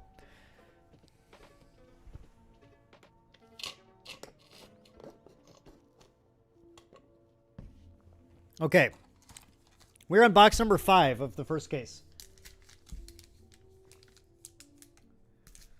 Always Fresh. First Star Wars book you read was The Last Command. I haven't read that one. I don't know that one off the top of my head. I'm not as familiar with EU, but do I single or double sleeve my decks? I most of the time just single sleeve. I don't usually double sleeve things. Some things, like in Grand Archive, we have what's called a material deck, which is like a separate deck of cards that you don't shuffle. I like to actually triple sleeve those because I have these really sick inner sleeves that have a bunch of like holographic hearts on them. They're really funny. I inner sleeve them all with hearts as memes, and then I outer sleeve them to make them bigger so I can feel them and can pull them apart from the rest of the deck easily. That's mostly it. Ewing Reinforcement. Adding aggression or command to that list. Adding aggression or command to that list. To what list? I don't know what list you're talking about, but if you define what list you're talking about, you know what? Actually, yes. Whatever it is, I am adding aggression and command to that list. Because aggression and command are great. We have a Relentless, and we have a Frontier Adert. Frontier Adert for all the Old toy fans. Han, Chewie. Oh, which? Okay, sorry. Yes. Command. Command's good. Command's really, really, really, really good. I'm a huge Command fan. Big Command fan. And big Vigilance fan, too. My favorite decks are blue-green. I have... Ooh! Hey, nice! We got a Hyperspace Force Lightning. So, okay, Pseudo. According to Pseudo's theory, this box will also contain a regular Legendary Force Lightning. So we will see. I'm excited to find out, because that is... Force Lightning is a Legendary. So, let's go. Let's see what happens. Command and Han Chewie also would let you... Sometimes you get a resupply off early, which will let you get Han out and then Chewie out even sooner. Because once you drop Han, then you attack with Han, and then you get the resource, and now you have enough resources for Chewie. So that's... They're good friends. I love how that works. I'm super stoked to see... oh, Vigilance! Nice! This is underrated. I'm going to say it right now. This card is being underrated right now. At 6, this card is perfectly fine in many situations. Do not fall prey to people thinking that you should not play this. You should. I think a couple Vigilance copies in your control decks. Vigilance lets you stabilize like few other cards do. Like you'll get situations where you can the healing 5 from your base can like as if you take the initiative and start the next turn with Vigilance, you heal 5 and then you destroy a unit. That's a huge swing, giving you like that whole turn to build up and like get control of things, or putting a shield on a Sentinel or something. It's good. Card's really good. You don't usually mill in Premier. You won't mill much in Premier. But the other 3 abilities in any combination are generally quite sweet. Del Miko and a foil Moment of Peace.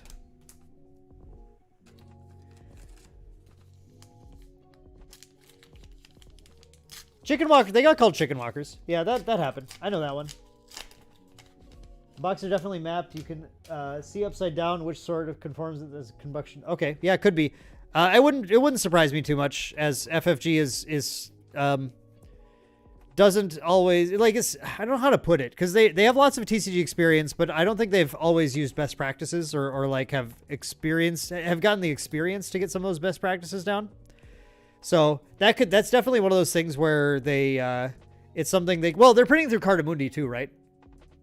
I think that's part of it too. Cardamundi has ways of doing things. Magic boxes for many years have been mappable as well. So, yeah, these are Cardamundi. I will say, for people who aren't familiar with the Grand Archive TCG, it's a small TCG, but as far as they don't use Cardamundi, they got a manufacturer who didn't do any card games, and they basically worked with them to build up card game publishing specifically for Grand Archive. And they have some of the best, most premium cards in the industry. Grand Archive cards are amazing. They're incredible. They're the thickness, the spot glossing on the back, the way they do foils and everything, spectacular. Okay, we have a rare. I had no choice. We have a Hyperspace foil Repair. And okay, I want to talk about Repair, because this card was our preview card. Right when they started to showcase the game, we got to preview Repair.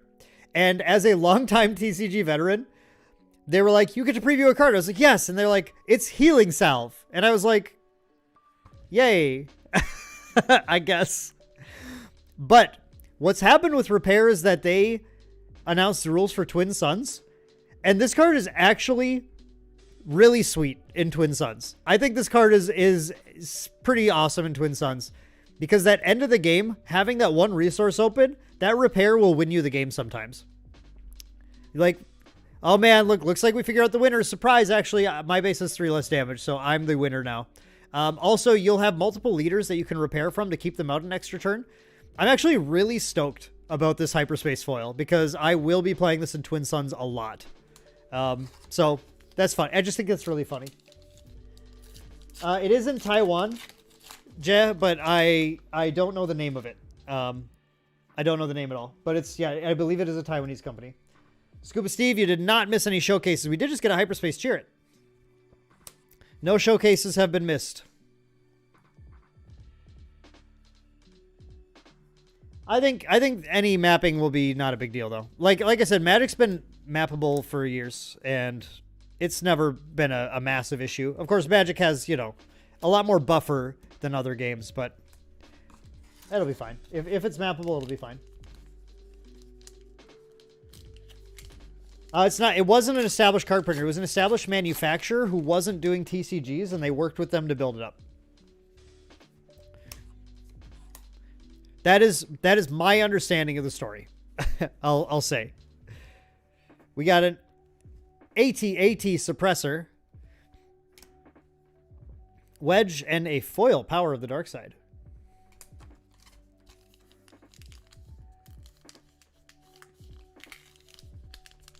Got the exact same rares and legendaries in each DW. I just noticed that comment. That's interesting. That's really interesting. But yeah, I mean, like that, sure. That could track. I could see that. We got, ooh, someone call up Flake and Doa and Charmer. We got a foil Hyperspace Wampa. I'm gonna have to reach out to the Wampa Cave and see if they or the I keep doing it, the Ice Cave radio guys, and see if they're collecting these yet. That's really funny. I'd send that their way. Wedge is super, super good in limited. Kyle, hey, welcome. Welcome, Kyle. We had some pretty spicy boxes earlier. Our biggest hit was we did get a foil hyper legendary. We got a foil hyper legendary Change of Heart. Which, sorry, it's in a matte sleeve now, so you can't see the foil quite as much, but that is foil, I promise. I promise it is. All right. Grand Inquisitor. Whoops. We have a Spec Force Soldier, Hyper, Smoke and Cinders, and foil The Forces with Me.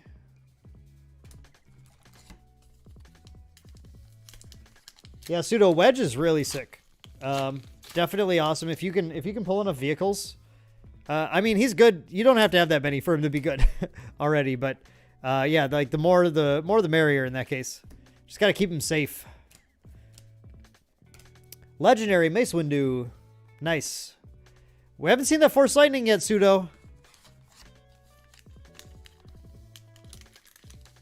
First box, all the Hyperspace were in the same spot and upside down. Yeah, so the Hyperspaces are in the same spot always.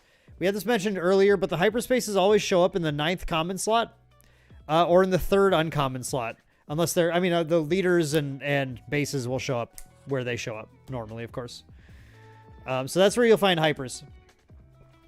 Them all being upside down, that's actually not it. Wow, this is our 2nd foil ECL? Holy cow. That's pretty cool. I'll take that.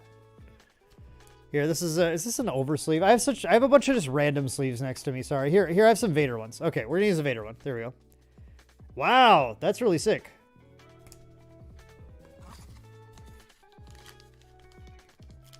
I probably did, Jake. I'll figure it out later. That's okay. As long as I didn't put a Hyperspace foil there. Then we're all good. Alright. We got a Rogue Squadron Skirmisher, Spark of Rebellion, and foil Lothal Insurgent.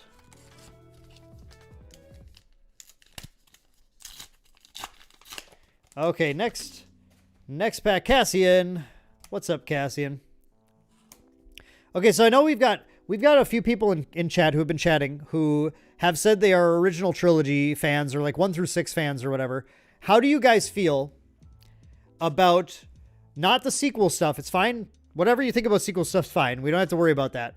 But how do you feel about the movies that took place around the OT? How do you feel like Solo and Rogue One?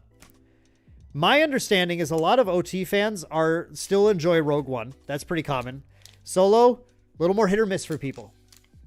As I said earlier, I love it all. So, but it's all Star Wars to me. It's kind of like the new phrase. It's kind of like it's all Greek to me, but I like it all. It's different. But I wouldn't be surprised if Pseudo, does this count?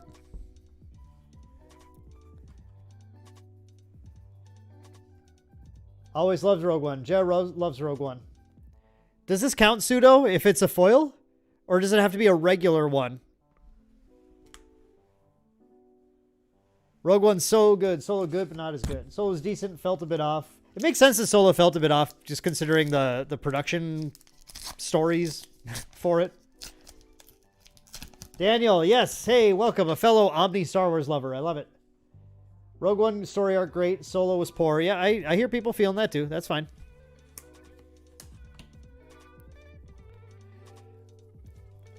You have a hard time getting me to dislike a Star Wars, though.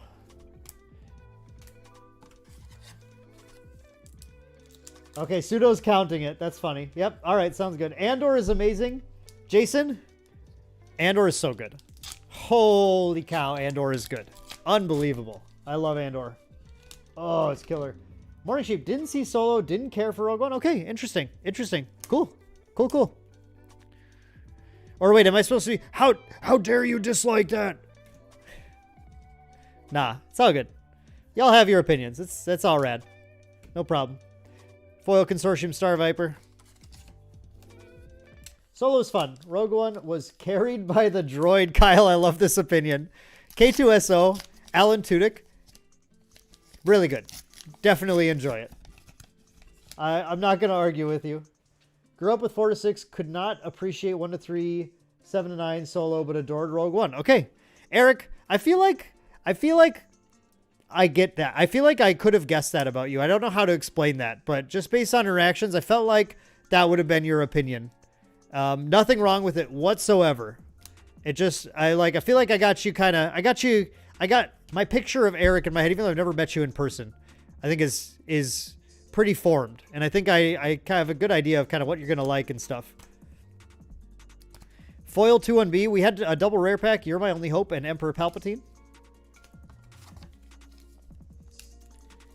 Andor, though, it makes Rogue One that much better. Pseudo, I am so excited to watch Rogue One again after Andor Season 2. It's just going to feel like a nice, complete story. A sad story. We have a Hypercritic. Oh, Skip, don't worry. I watched Firefly and Serenity. Don't you worry about that. I'm a leaf on the wind. I got you covered. Emperor Palpatine. Double Palpatine to go with our double Force Lightnings, by the way. Foil Rallying Cry. Yo, this card, by the way, double Red Inquisitor is so funny with this card. You get this card in double Red Inquisitor, and if your opponent doesn't respect your guys and start attacking them, you're just going to dominate them. They die really fast. Oh, man. Watch Mandalorian Season 1 and 2. 1 great, Season 2 okay. Yeah, sure. I like it all. Most people think 3 is the dip, because 2 has like the cool like Luke stuff and everything. But whoa, yo, we got a Vader here too. This box is fire. Holy cow, this box is nuts. And a foil Hyperspace Reinforcement Walker. Or actually, I think I'm supposed to say this. This is a reinforcement Walker, right?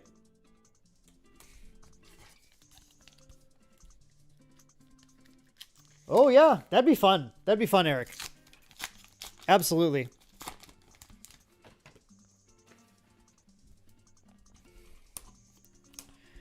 I am looking forward to that, for sure. I am not looking forward to how much I'm going to need to be, like, traveling for all this stuff. all these TCGs. Yep. Book of Boba Fett was the dip.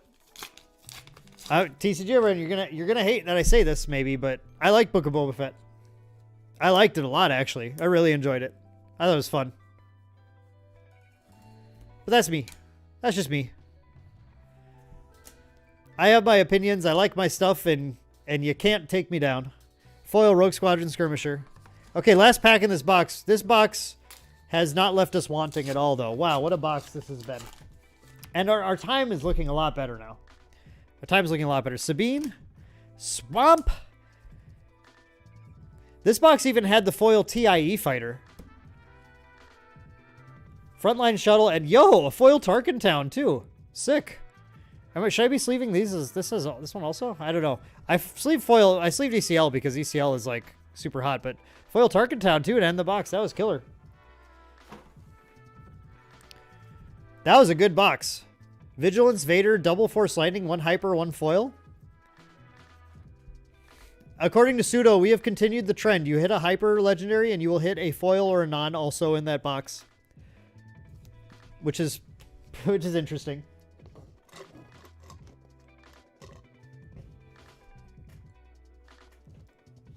The case as a whole has been pretty good. Yeah, once we're done with this case, we'll go and look through like everything we got as well.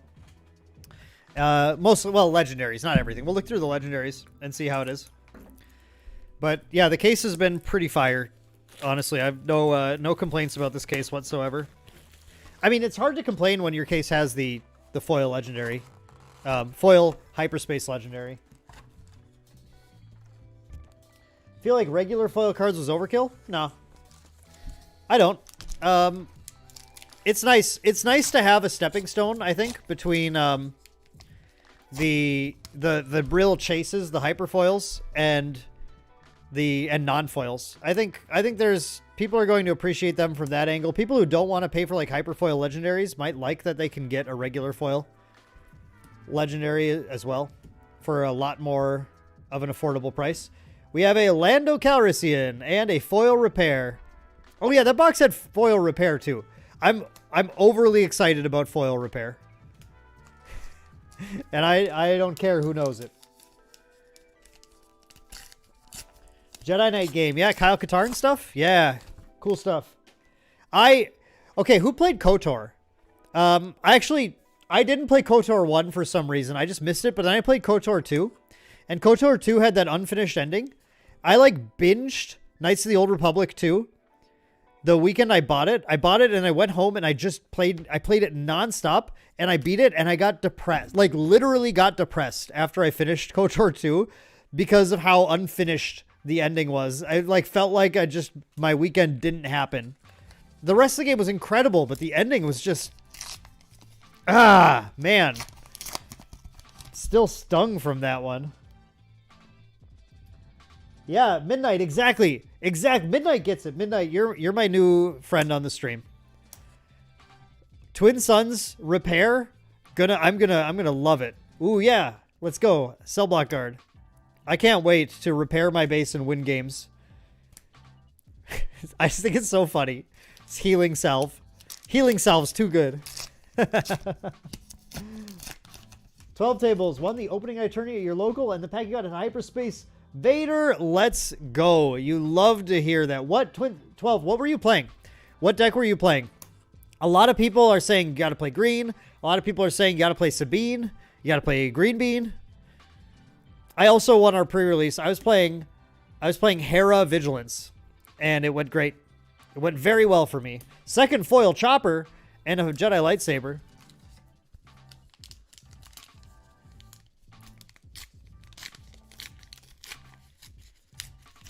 TCG Baron, see, yeah, I like that they have the regular hyperspaces for people too, because yeah, they're gonna be cheaper and they're gonna look so nice still. They just look good. They look clean. They don't have the foil getting in the way. I don't know if it's much of an honor, but yeah, I'm just I'm so stoked. I'm so stoked for the repair. I'm so stoked for Star Wars Unlimited. Honestly, this is just so much fun. DW, yes, this is the final box in the case.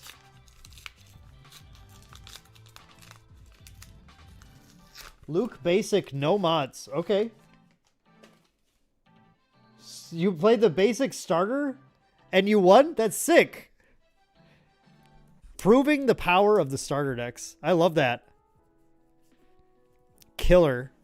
We have something spicy here. We have something spicy, everyone. I think this is, what's it called? I think this is the upgrade where you restore 2. Oh, we have a legendary black 1. Yeah, Devotion. I knew it. The upgrade where you restore 2. Hyperspace foil Devotion. Sweet. See, this art is very stylistic, but I think this one makes people less upset than Han Solo does. I think this one looks really cool, though. I like this. I like this art a lot. First legendary in the box is black 1. Chewbacca carried you. Yeah. You know, 12, have you ever thought maybe they were just letting the Wookiee win? Midnight, I'm cracking 2 cases to get a lot of Star Wars Unlimited cards. I would love to get a showcase. I really want to get a showcase. But yes, I want to have all the legendaries so that I can build decks. So that is definitely the goal. Because I'm going to be playing this very, very seriously. I'm going to be competing at high levels with this as well. I hope to perform well. We main deck has competitive wings as well. We have teams of people who play competitively at TCGs. We have not built out our Star Wars Unlimited one yet, but it's going to be joining our Grand Archive one. And yeah, we intend to take it very seriously and still have fun because it's Star Wars.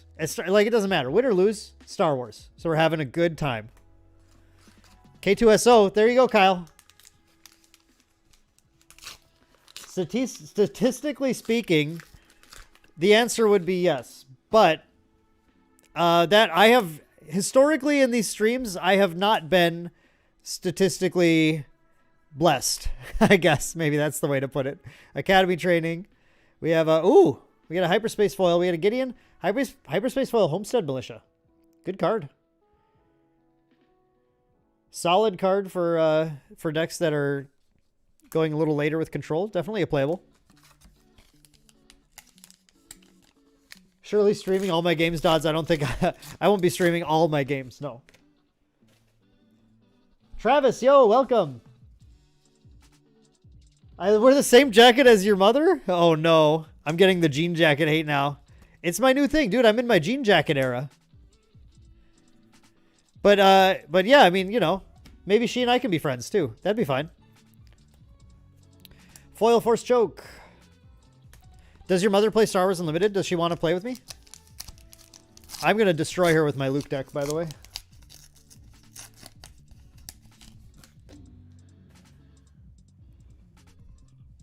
Predictions for this box. Chopper, Sneak it. Wow, DW, you got all the predictions laid out here. Spark of Rebellion, My Only Hope, Lando, Han, Camaro, Royal Guard, General Krell, Ewing. Did you like map this? Boba Fett, Black One, Luke Skywalker. Okay, those are the ones we can watch. If we get Fett, Black One, and Luke Skywalker, then we will know you have it all figured out. That'll be interesting. We get the Black One already. Let's see. Han Solo. Did you have Han Solo in there? Han, yeah, you did have Han. Okay, you had Han.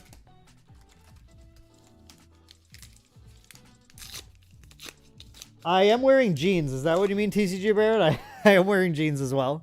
Got Hyperspace Krennic.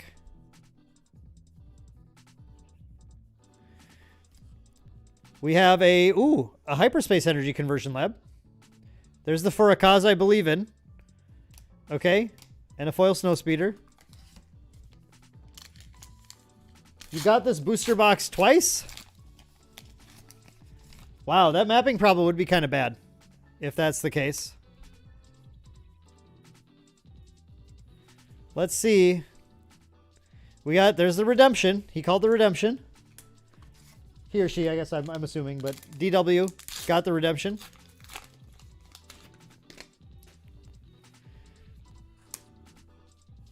Okay. So far, you've been pretty spot on. I think there's ECL and Foil Hyperspace System Patrolcraft. My boy. My boy is here. Let's go. That's going to see some play for me because I respect the System Patrolcraft. Always call this a Canadian tuxedo. I'm not Canadian, by the way. I don't know if that was your assumption. A lot of people do assume that. I'm in North Dakota, so I'm very close to Canada, and I can easily shift my accent into being more Canadian if I want to. But there's a Royal Guard. But I'm not actually officially Canadian.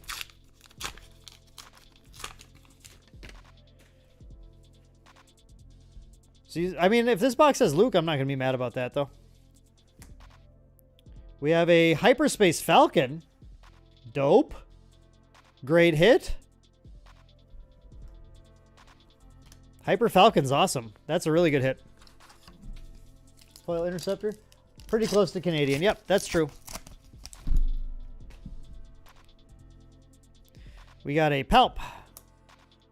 Or I was doing these here. I don't know. My characters got all over the place. Lothal. Oh, what am I even doing? These are, yeah. There's just too many cards, everyone. I don't know what I'm supposed to do with this many cards. We got a U-Wing reinforcement, foil Ezra.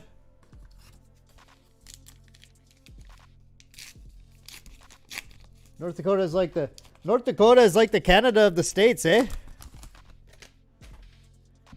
Oh wow, we're neighbors, yeah. Hey, we're neighbors. Come on, give us some Canadian Dan, eh? I don't know what you guys are talking about. Heroic Sacrifice, foil frontline shuttle.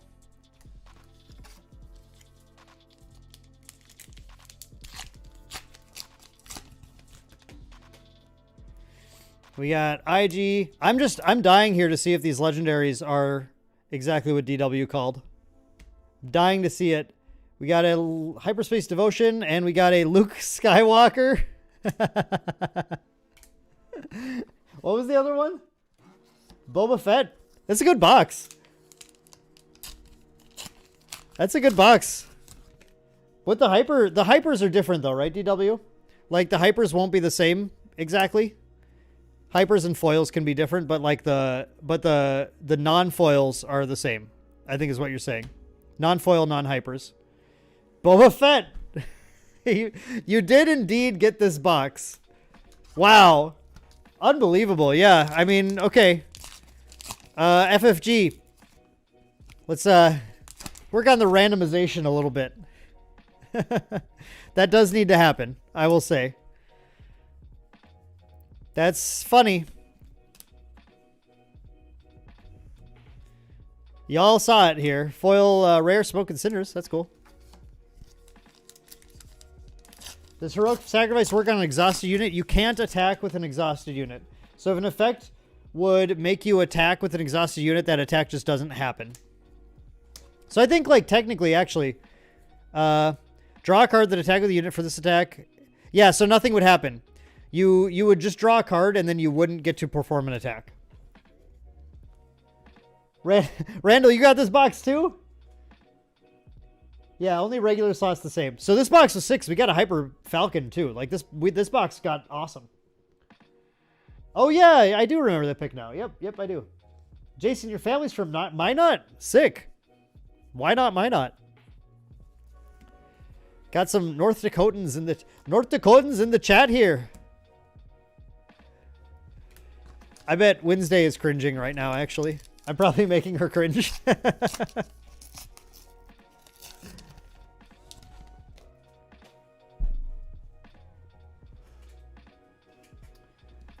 Got bought 3 boxes, didn't open the third, but maybe I'll just get a playset of everything. Well, I hope you, if you do open it, I hope you get good luck. Asteroid Sanctuary, TIE Advance, Bodhi Rook, Foil Recruit. And this is the last pack of the box. So if this has a showcase, then the case hit a showcase. If not, then we have to move on to the next case. Wednesday's lolling because she knows it's true. That's kind of what you do when you're a content creator, though, right? You got to just kind of embarrass yourself. Yo, wait, I think this is fire. Guys, I think this is not a showcase, but I think this is fire. Do you guys see what's peeking there? I think this is sick as hell. We got a rare Spark of Rebellion. Yes! Double Hyperspace foil legendaries in this case. We got Aggression, which is one of my favorite arts. I love the art on this card. I love the Kylo Ren. It looks so sick. Wow! This box was sick, and this case was insane. Even without the showcase, this case was top tier. Holy cow. We're going to get that bad boy in the sleeve right there. Wow. Okay. So this was this box, which, I mean, Black One is clearly the kind of the more dud legendary there, but these are all great. And foil Hyperspace Aggression.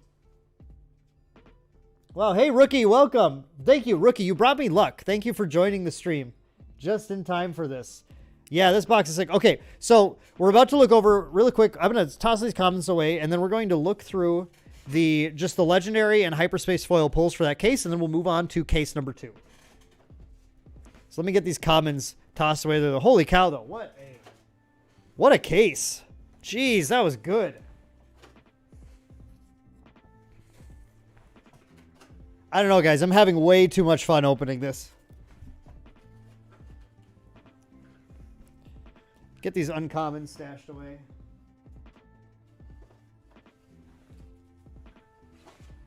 I love Star Wars. I'm so happy to be doing this. This is so great.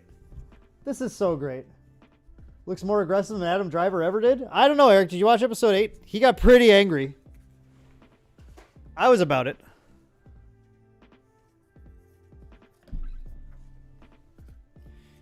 Okay.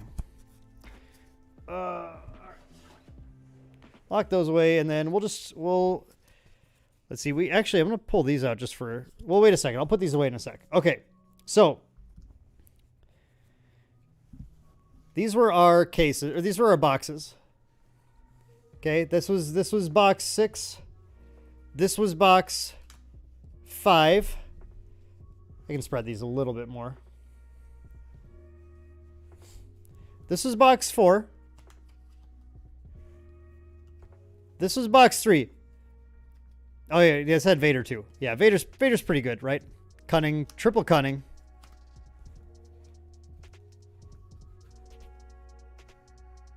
This was box 2. Our other foil legendary. And then this is box 1. So this case was awesome. Oh, wow, this is a really good case. We had 2 Vaders, a Luke, a Boba, 2 Falcons. Those are some of the really great ones. We had the foil aggression and the aggression. We had triple cunning, playset of cunning out of the box, out of the case. I mean, we had a vigilance, no command, no commands at all. We had playset of force lightning. We got the trifecta of force lightning, just missing hyperfoil. We had 2 Devastators, 2 Change of Heart, 2 Super Laser Blasts, 2 Windu, including 1 foil, 3 Windu, 3 Windu. Playset of Windu, and then 1 of each of these. What a case. Holy cow. Rookie, you just learned to play the game tonight? That's awesome. Yeah, I don't know, these cases are pretty fun to open. I'm having a blast. Okay, other hyperspace rares, hyperspace foils I'm really excited about. System Patrol Craft. You're going to find it's a lot of blue cards. Repair, love it. This Jawa Scavenger looks great. Ruthless. Make an opening. Really excited about that one. Cell Block Guard. Love that. Ezra. Great one too. Yeah, good stuff here. Good stuff in those hyperfoils also. All right. And then we got the 2 foil energy conversion labs as well, which is pretty cool. Okay. I'm going to press the ad break button. I don't know what it's going to do. Okay. PG Gaming, yeah, thank you. Thank you. This was an excellent case. Thank you so much. Yeah, that case was crazy. I'm going to start opening up the second case. We're going to get going on that. We're hoping for that showcase this time.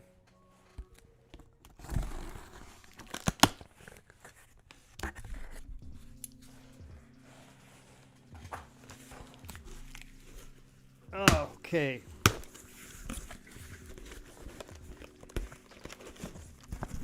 All right, everyone. Let's dig in to box number 1 of case number 2, and we'll see if DW knows exactly what we're going to pull again. I didn't mind that, though. If that's the kind of boxes we can map, then hey, I'm happy to get my playsets of Fett and Luke.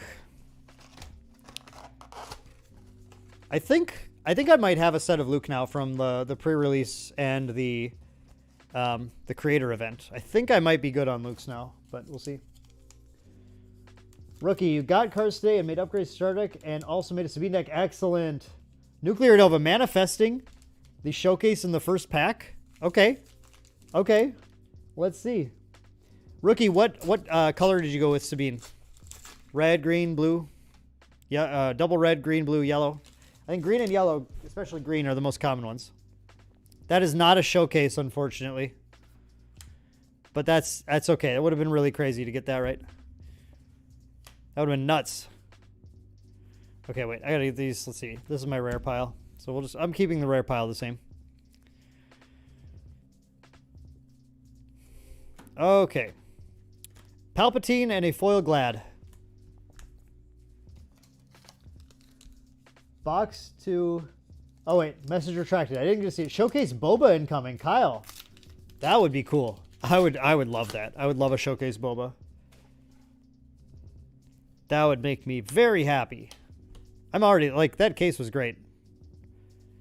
Like, if I don't get a Showcase, will I be a little disappointed? Sure. Like, of course. But it seems like I'm going to be pretty happy with the legendaries I have here, so. Foil Hyperspace Cloud City Wingguard. Box 2, pack 6 is the showcase. What a call. I like it. Went green with the rare green. Oh, yeah. ECL. An energy conversion lab. Yep. Good call. I bet you did pretty well with that. Plan is to go red, yellow hero. Still working on the specific ratios. Sure.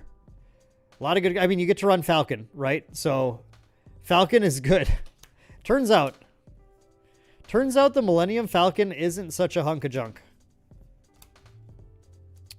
We got a Emperor's Legion and a rare foil Jabba the Hutt.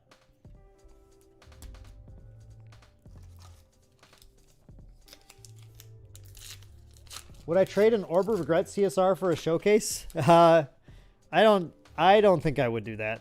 I like my Orb of Regret CSR. I want a showcase, but like I want my Orb of Regret CSR from Grand Archive also. We got a Vader starting off hot. Nice. All right, we got a playset of Vader now. Excellent. Testing more discard from it. Oh, interesting. I haven't seen a lot of people. So you're doing like Spark of Rebellion and some other stuff? K2SO? Yeah, Spark and K2SO. I suppose that's kind of where you're going with that. That's cool. That's interesting. Feels like the kind of strategy where when we get a couple more sets in, that'll start to get a little more fleshed out, right? It'll become really sweet then.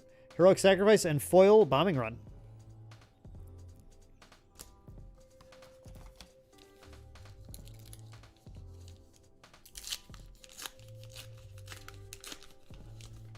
Yeah, Sabine with ECL is sick as hell. Spark. Force Throw. Force Throw too. Ooh, yeah, cool. I like it.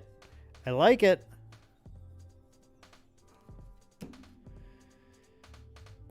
We have a Security Complex and a Foil Corellian Freighter. Got a CSR and 2 Foil URs in the same fractured crown box the other day. Nigon, that is an insane Grand Archive Fractured Crown box. I can't even believe that. Holy cow, that's wild. We got Leia, Hyper. Whoa, wow. I've never pulled a foil UR in Grand Archive at all. Let alone getting the same box as a CSR. That would be nuts. 2 of them in the same box as a CSR. Yeah, that's totally crazy. Wow. Hyper Boba. Okay. I'm happy to know that the hypers are always in that last slot so that I can just kind of fan right to it quickly. Yeah, Nigon, it would be tough to beat that box in just about any game. Like, probably that guy who pulled the 1 ring in Magic, he might arguably have had a better box than you. But that's tough to beat across the board other than that kind of thing. We got a Hyper Yularen. We got a Don't Get Cocky and a Foil Cargo Juggernaut. Is there any good counter to Green Sabine right now? Yep, sure are. The control decks with the right answers piloted by good players will destroy those decks. A good Iden deck is what I would build. I like Iden Versio a lot for that.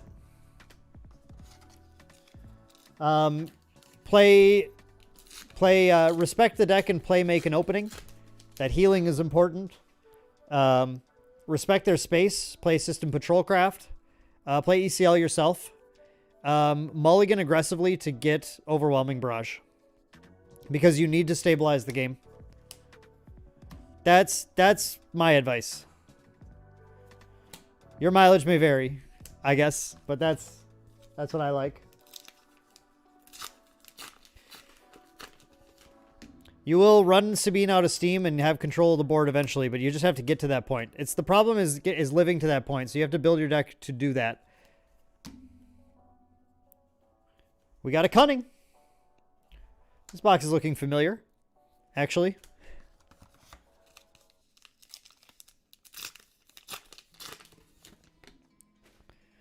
This is one that had the Hyper Cunning, and then what else did it have? A Vigilance, I think, too? When we got those two in the last one.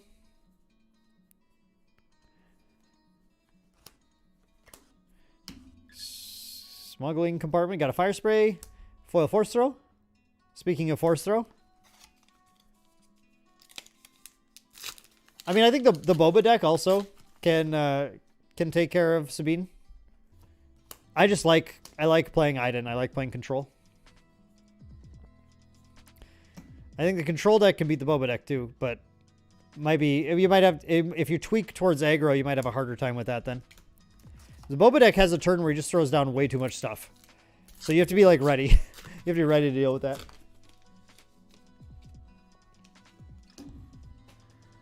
Yeah, Metaphorical Duck, things do need to go right for sure, but I think the tools are all there. People just need to kind of figure it out and play into it correctly. Aggro, look, aggro is always the winner at the start of every metagame in any card. It doesn't even matter what card game you're talking about. Aggro is always the deck that every single card game has a new meta and everyone goes, wow, how are we going to beat this aggro deck? And then after a few major tournaments, the aggro deck isn't that scary anymore. It's not something I usually worry about too much. It's not to say that the meta can't develop. There can be metas where the aggro deck is dominantly powerful, but I see that less often, I think, than I see them just kind of the answers being found and the deck fading a little bit. Shaping up to look what this box shaping up to look like the one you opened. Excellent. I hope it's a good one. That is true meta. The cards do need to be played right. Yeah, it's like I said, the meta always starts out feeling like the aggro deck is the oppressive one because the aggro deck is the easiest deck to figure out and it just works. It just does its thing. It's straightforward. But once people tech the right tools in and respect it, then usually it'll fade. I don't know. All I can tell you guys is to trust. It'll get there. It'll be okay. We got a Mace Windu and a Foil Sabine. This is one of those boxes where you get a Vader, so it's good. It's a Metaphorical Duck. There is also, like, it could be that the Sabine deck is just overtuned a little bit, but one thing that happens in card games too is that players, especially in a small metagame before the game launches, players get very groupthinky about things. And what you were really looking for is the brewers who will figure the meta out and figure out the answers, who will come in and then completely change the meta for everybody. I think those CTS tourneys are good to look at, but I don't put a crazy amount of stock into early tourneys like that because of just how much people tend to groupthink about them. Just play aggro until the meta's figured out. Yeah, that's what a lot of people are doing. I mean, that's what people are doing too. It's what I mean by group thinking is that people will say, oh yeah, Green Sabine's unbeatable. And because there aren't locals to play in constantly, and because people don't really have, that much really to test with and test against, a lot of people will join those tourneys and just grab whatever people say works. So you're going to see a lot of representation there. And then when you see a lot of representation and the deck does perform fine, then it converts pretty well too. We have Hyperspace, Force Lightning. Wow, another one. Sick. Rare Strafing Gunship, and Foil Homestead Militia. Have I ever played Hearthstone? I've watched a bunch of Hearthstone, but I just never, like, played it myself. Like, yeah. I was doing other things, I guess, instead of playing Hearthstone. So it's weird. It's kind of weird in my position. Like, I feel like I should have played a lot of Hearthstone, but I never did. So, unfortunately, I don't know if I can, like, really answer your question that well. Oh, cool. Okay, this is sick. We got a foil Hyperspace 7th Sister. Very sick.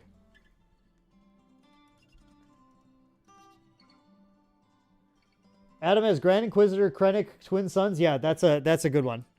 Inquisitor being able to untap Krennic is sick. That's a very cool foil. And 2 packs left in this box.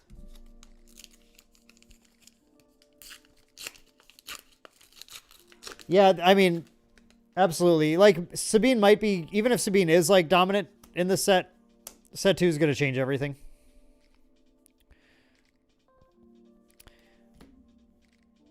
More tools are usually good for us to be able to answer things. A foil Blizzard Assault AT-AT. Hyperspace foil. And last pack in box number 1. Can I just pull a showcase already? Dodds, I'm trying to. Here, I'll pull a showcase. It didn't work. All right, I tried. That was for you, Dodds. I was trying to get it right there. The called shot. I've been told it's pack 6 of box 2. So, we'll see how well this thing is mapped out. That would be crazy. All right, that was box 1. Box 1 of case 2 had these 4 legendaries. It had a Vader, so we are happy. You see a Vader, you're happy. Cunning, great too. I have an extra Cunning now, which is cool. Hyper Force Lightning. Yeah, solid box. I mean, yeah, I have a Vader, so it's good. Had that, the foil Hyperspace 7 Sister is really sick too, though. That's very cool. Okay, let's get that second box out. Second box time. Scripted content. Yeah. Live scripted content.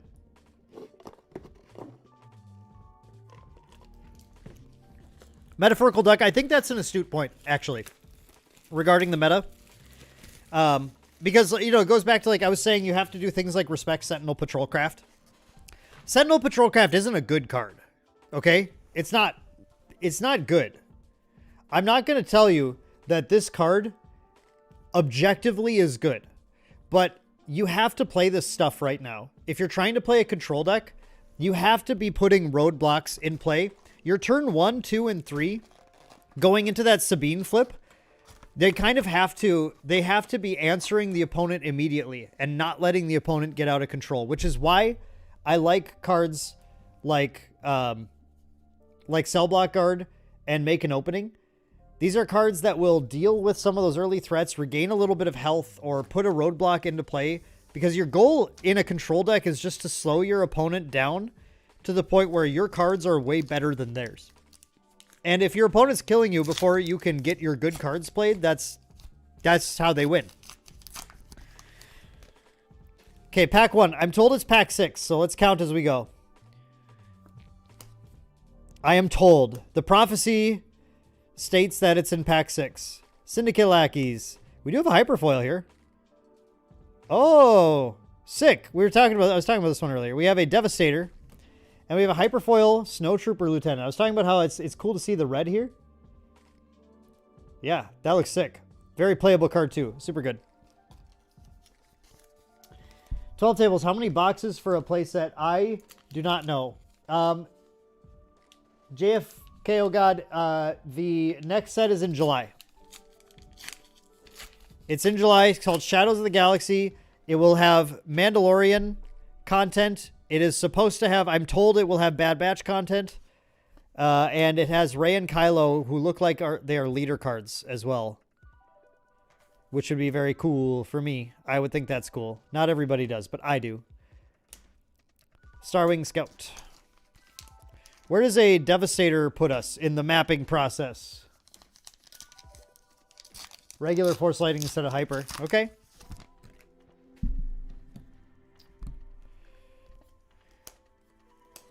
All right, let's see what this box leads us to. We got a Hyper Green Squadron A-Wing, which is cool. And, you know, like, obviously, if you're playing Control, you're running Takedown right now. Like, you have to play Takedown because you have to kill Sabine. I think, honestly, too, here's another thing. And I'm not saying I'm good at all either. I'm going to be one of these people I'm talking about in this statement as well. But Control players have to learn how to control the board correctly too, and how to playing Control is entirely threat analysis. It's like the main thing you're doing is knowing what threat to respond to, when and how. And that just takes some time too. Like, people don't just wake up and know how to threat analyze Green Bean. It doesn't just work that way.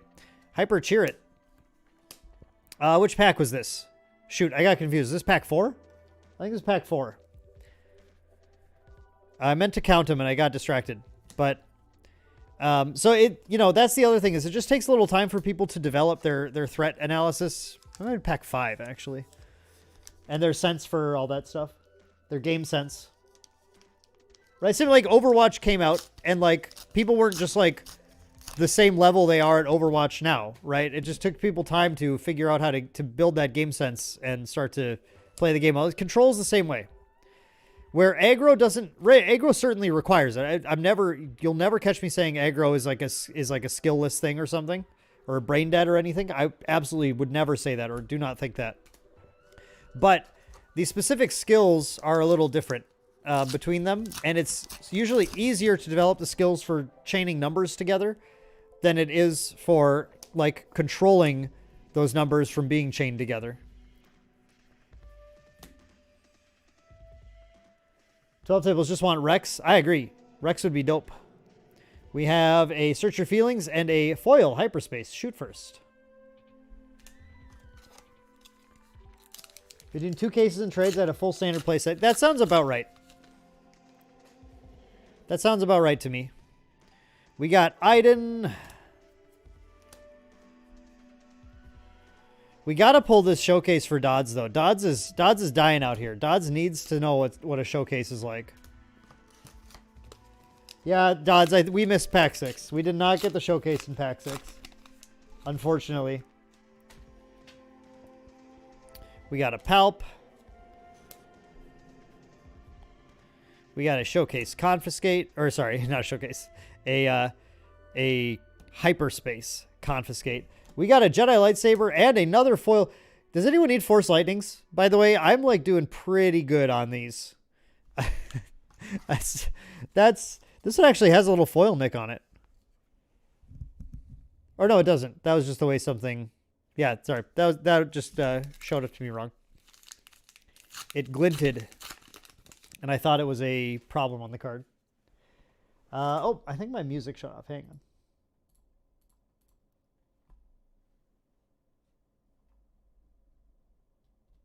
Okay, let's get some new tunes going here. All right, yeah, non-scripted content. So you've confirmed it's not scripted now.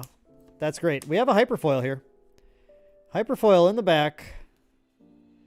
Let's see what we got. It's not an exciting one. Actually, it is an exciting one. I take that back. This guy's dope.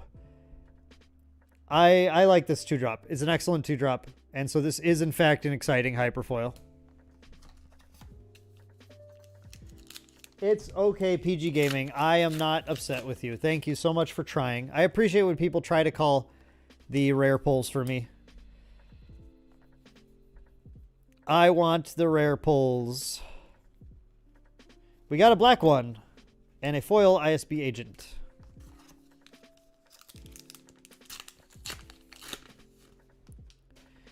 I won't be devastated if I don't get a showcase or anything. I've gone through enough missing rare drops in Grand Archive. It's okay. We got an Avenger and a foil Force Throw. So it's our 4th legendary in that box. So this box is doing pretty well. Have you gotten a bunch of foils with huge scrape marks down the middle? I haven't seen any yet, Kyle.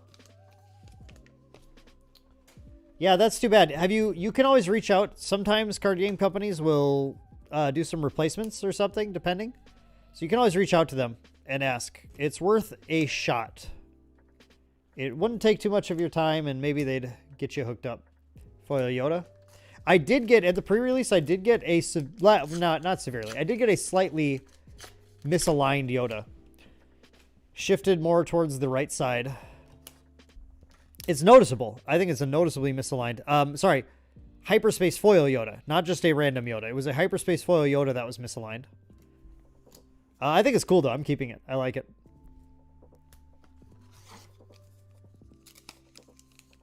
It was where you pulled yours. Okay, well, congratulations on pulling yours, Fiji. I hope to be able to join you in the Showcase Club. Let's hope for it. What I always tell people in these streams, too... Oh, another foil Tarkin Town. Cool. What I always tell people in these streams is that me not pulling something cool isn't going to stop me from, like, loving or playing the game. But for other people, it might. So I am totally cool if you guys are the ones getting the rare pulls and I'm not. I think that's totally fine. I'm excited when you guys can get them. Ooh, Hyper, Admiral, Akbar, Chopper, and a Foil Alliance Dispatcher. Your local shop ordered 20 boxes. Nobody opened a showcase. Yeah. Sometimes it do be that way, unfortunately.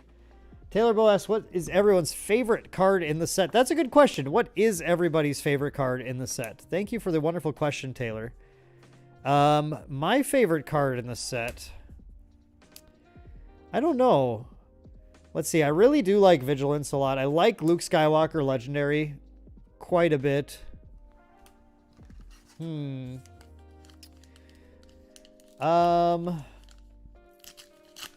Taylor's least favorite card is Home 1 because I destroyed him with it at the pre-release. And why is it Bamboozle? Nice. I'm Your Father. Yeah, that's a popular one for the thematics. Card's good in Twin Suns too. Yo, we got a Hyperspace Aggression. Nice. Getting another Hyper Aggression. That's sick. And a Frontline Shuttle and a Foil Escort Skiff. This box is doing very well for us. How do you play your entire deck for 3? You can only play one card with your My Only Hope. Yeah, always. Everyone just like the theme is really cool for that card. It's fun. Resilient Hyper. We have a rare Bombing Run and a Foil Ozzel.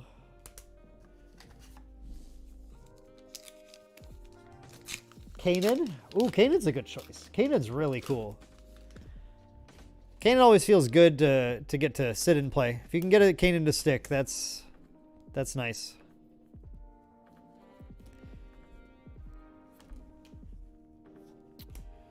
We have a Hyperspace Sabine, an ECL, and a foil restock.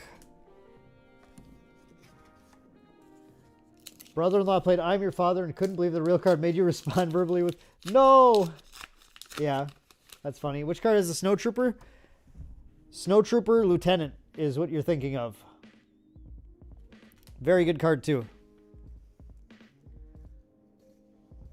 Oh, just anything you hit you can play. Okay, I get what you're saying, 12. I thought you meant like you thought you could play your whole deck with it. You just put it all into play. And yeah, I was like, no, you can't do that. Here's your My Only Hope. And a foil Hyperspace Rugged Survivors.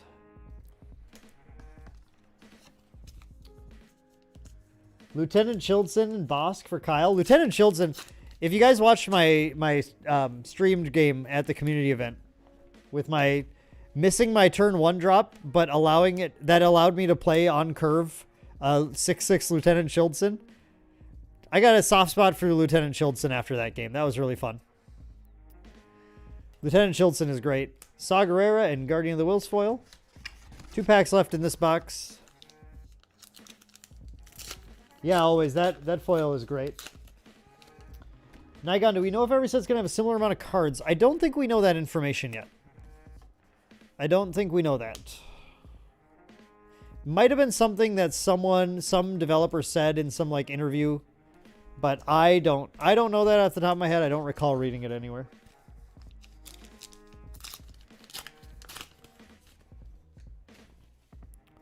Last pack in the box.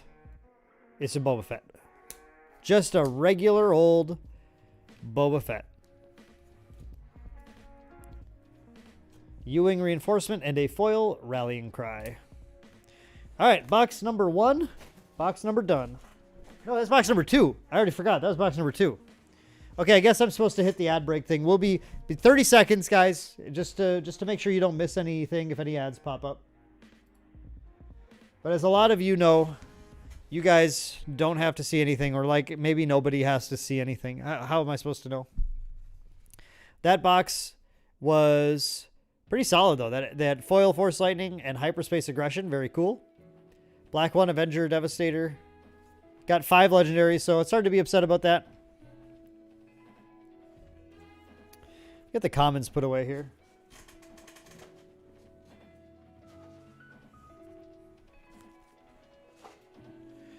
Okay. And let us get box number 3 out.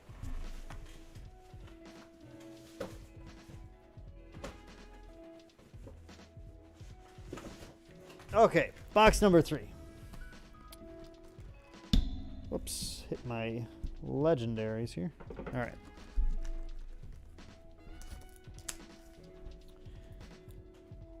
We are hoping that our showcase is going to show up here. An ad finally played for you, Morning Sheep. There it is. It's saying an early live stream set size would be comparable. Okay, there it is. There it is. That kind of makes sense. If they're just doing 3 sets per year, I don't really see the reason to make them smaller than each other. 3 sets per year that are all larger is a lot like just having, you know, 4 sets where you do like large, small or something. It's basically the same thing. Okay, pack number 1 of box number 3 of case number 2. It's a Leia. We have... Ooh.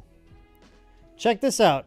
We have a foil Hypers. This is actually... Okay, we're talking about favorite cards. This is one of my favorite cards. I really like this TIE fighter. This foil Hyperspace Inferno 4 is really sick. And this card is just such an awesome 2-drop. So I'm actually really stoked about that Hyperspace foil. Ads on YouTube are amazing. You never miss anything because you wait 5 seconds, skip, then rewind 5 seconds and just speed it up. Sure. Yeah, you can always play around it that way too. Show me the money. Show you a Leia. Just a Leia. Sorry, I think I was moving my hands in the wrong place. I'll make sure I keep them out here for you guys. We have a foil Jedi lightsaber. Nice.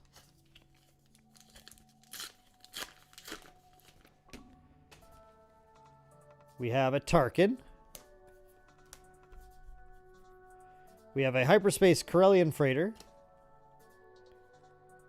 I had no choice. Frontier Adert.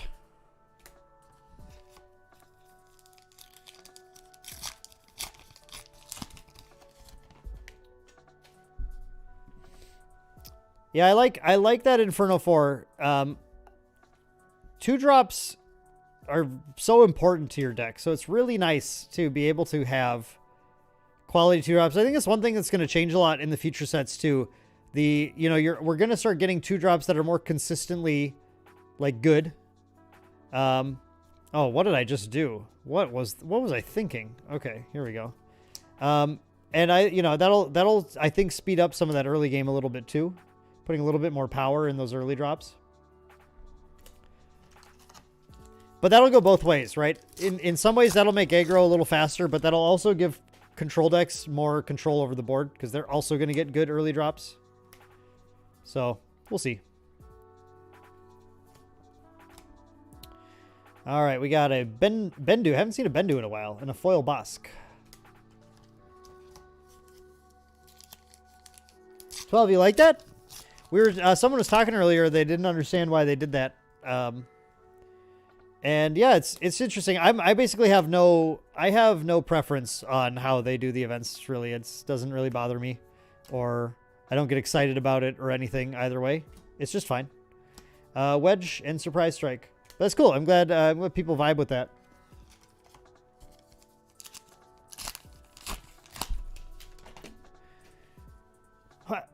Jin. Okay. I keep flipping them dramatically now because I really want that showcase to show up. We got a Super Laser Blast. First legendary for the box. Oh, Ryan, you fast forwarded? Man, you spoiled it for everyone. Yeah, I already opened box 11 and it's a banger, let me tell you.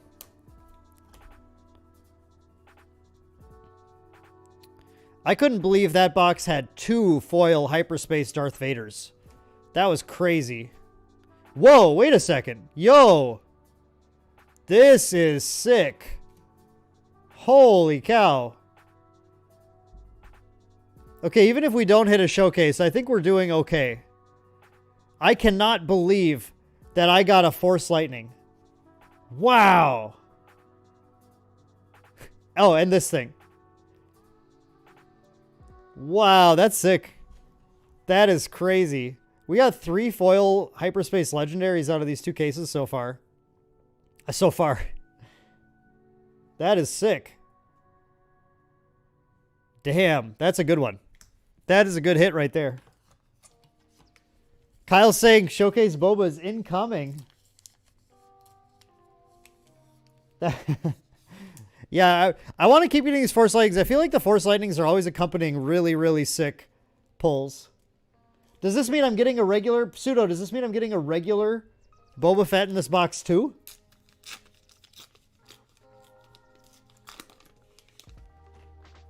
Yeah, let's go. We got it. Showcase Boba's next. Here's Boba. Another Boba.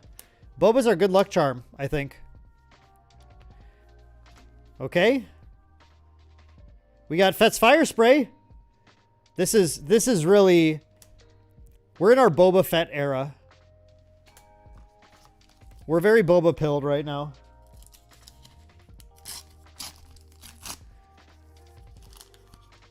Okay. I think you're right, Kyle. I'm starting to think you're right. I think a Showcase Fett is in our future.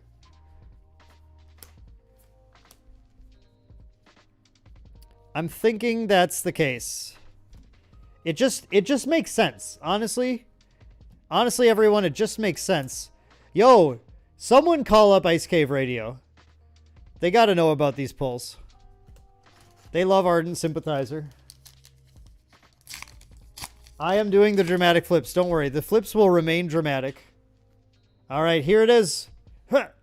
It's just Fett again. It's regular Fett. Regular Fett just hanging out. We got a... Ooh, you know what? This Hyperspace foil will look really sick, actually. That Hyperspace Vanquish looks cool. I would love to get the Hyperspace foil Vanquish, even though it's a little harder to play given aggro right now than, like, Takedown and stuff. As someone who opened like 8 Boba and 4 pre-releases, I'm sending that Showcase Boba and holy cow, that your pre-releases must have gone well. That's crazy. Okay, dramatic flip, dramatic flip. Yeah, it's just IG-88.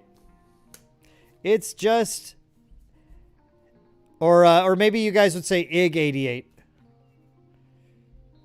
Would you say IG-88 instead? Is that how they pronounce his name in the toys?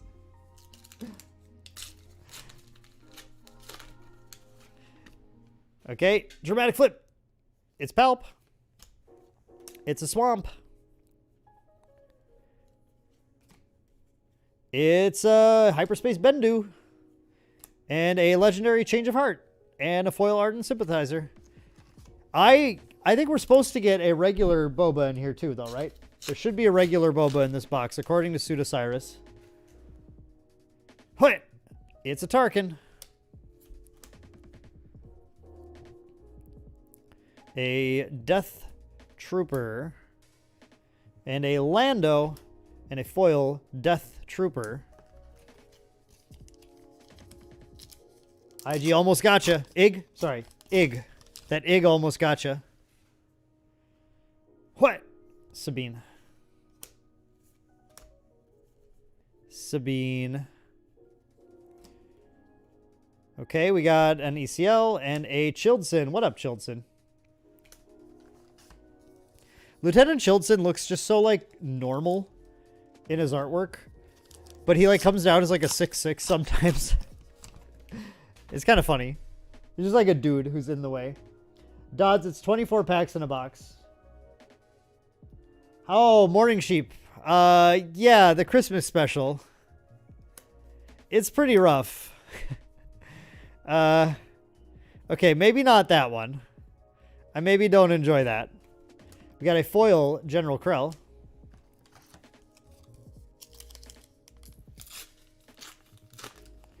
Yeah, Christmas special is... I mean, it's funny. It's funny in its own weird, sad way. We got a Jabba the Hutt and a foil Lothal Insurgent. Last box, pack 13. That's kind of... Is Chilton the mayor of Tarkentown or something? Yeah, maybe. Got an Iden. Last box, pack 13. That's a lot of suspense. But I'll take it. I'll take it. Got a Hyperspace Jeddah City. Callus and a foil patrolling V-Wing. Yeah, TCG Baron, when is Lumpy going to be in Star Wars Unlimited? That's actually a good question. And will Lumpy be just a regular unit? Or will it be a leader? Can we play leader Lumpy? Is the question.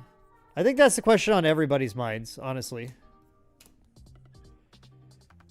Smoke and Cinders and... Ooh, nice. Foil U-Wing. Yo, actually, this would be a really sick Hyperfoil also. I want to see that. That would be cool. I want to kind of manifest that Hyperfoil U-Wing reinforcement energy. Ratios and decks, 25 to 30 ground units, 10 to 15 space to roughly 10 events. That's probably like a fair like average. But I think it really depends on what you're going for. I'm more interested in what your curve looks like. And are you playing to... It doesn't really always matter exactly what arena you're playing to at what turn necessarily, except you do need to, again, you need to hold off aggro. You can't... If you play only space right now, Sabine runs you over. So I don't think that's a valid option, but... just want to make sure you're hitting your drops and having, you know, good options when possible.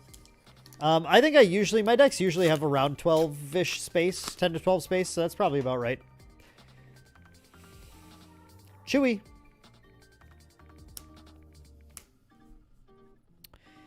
Yeah, I mean, yeah, I think those are fair averages probably for decks. Thinking about it more. We got, hey, sick.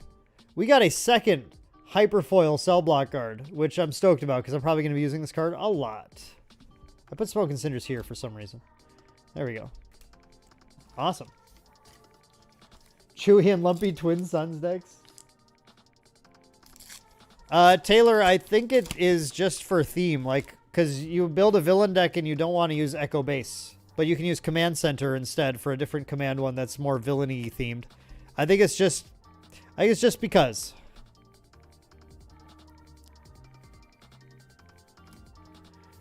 I mean, they all have keywords too, and like at some point those will probably matter too. You'll have things that are like, you might have things that are like, if your base is Hoth, you can do this or something.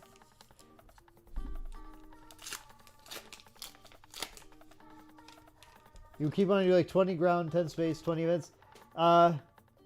Sure. Yeah, I just wouldn't constrain yourself that much. Exactly. Just make sure your curve is playable. That's, I think, the most important thing. General Krell foil Bright Hope. And we have one pack left in this box. Pseudo, we haven't seen a regular Fett. Well, okay, Taylor, you can. You're welcome to. I'm not going to stop you. Pseudo, are you going to be wrong here? I think you are. Security Complex and a foil 2-1B. So we actually only got 3 legendaries. Oh, sorry, 4. I forgot the Force Lightning. Okay, we got these 4 legendaries here, and we got a foil Hyperspace Boba, but no regular Boba. Not that I'm complaining. Just don't get me wrong here. I'm not complaining about this at all. This is probably the most valuable pull that we've gotten the entire night. So that is sick.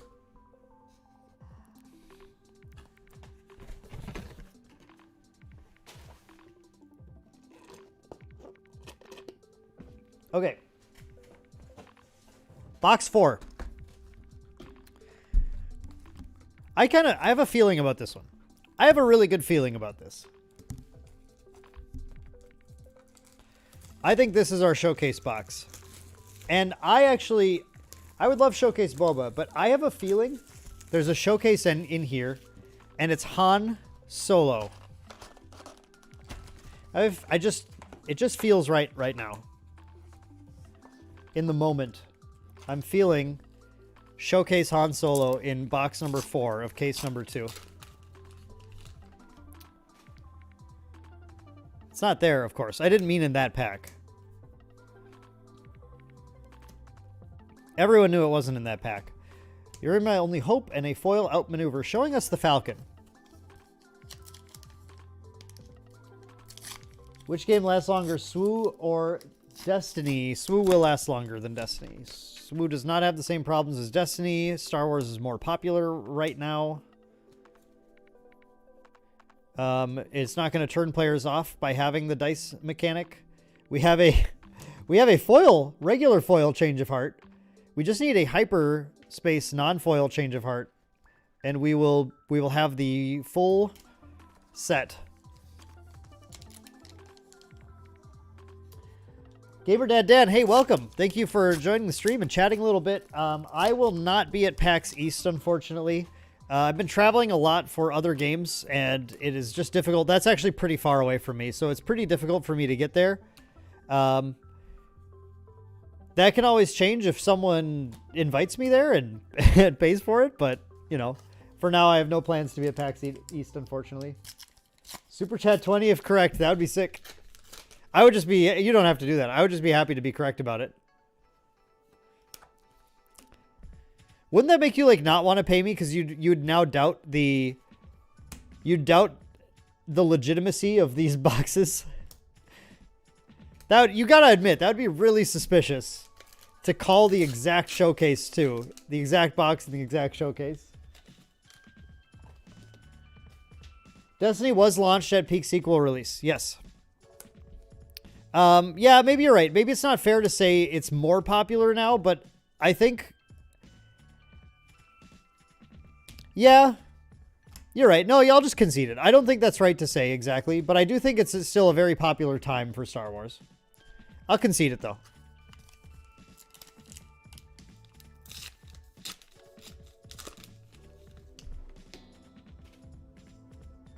Wait, Robert, you got 3 showcases in your 2 cases? Iden, Tarkin, and Fett? That's insane. That's ridiculous. Save some for the rest of us, buddy. No, that's awesome. Congratulations. That's so sick. That's unbelievable. Wow, we got a Falcon. Nice.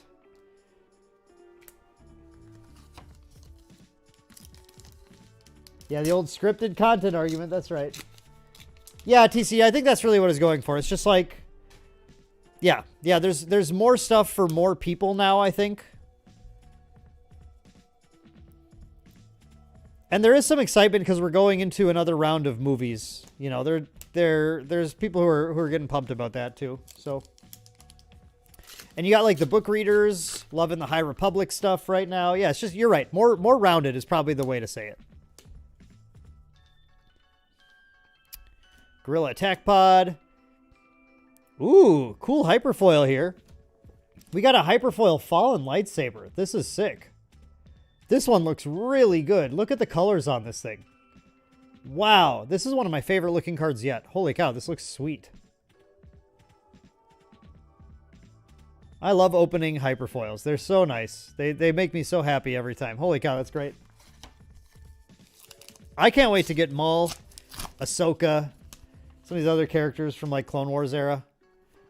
Oh, that would be cool. That would be so sweet.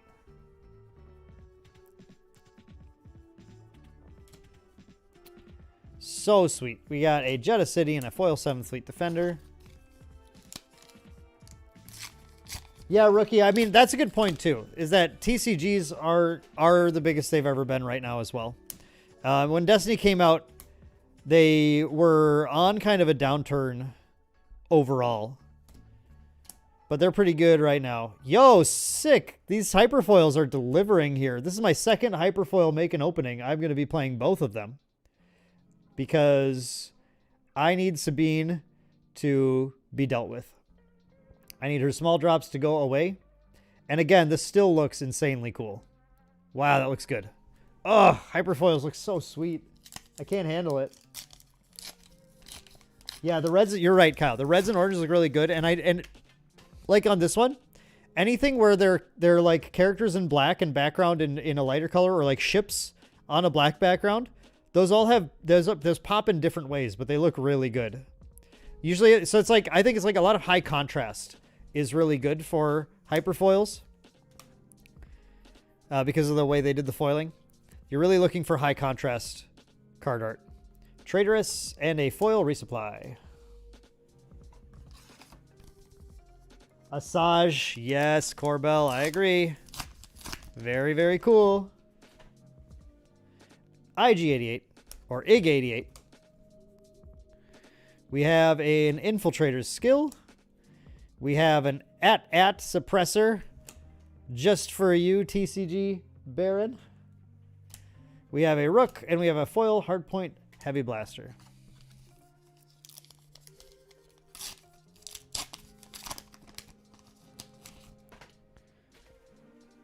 We have a Chewy.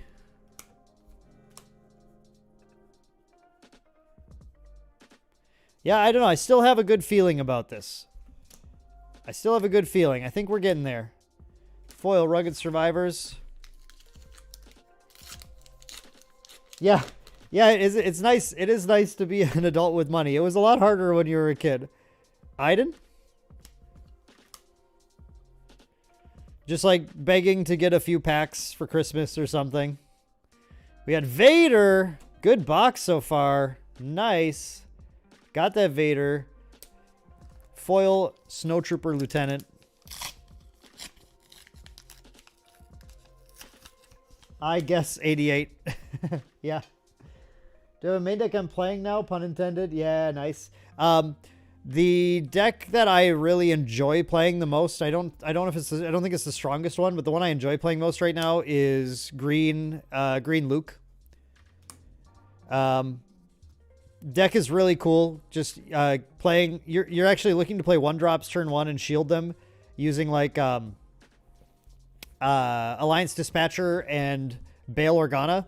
Get a shield on them and then start building out either if like on curve units that you put shields on with Luke, or putting out units, putting a shield on them and putting experience counters on them just to buff them up.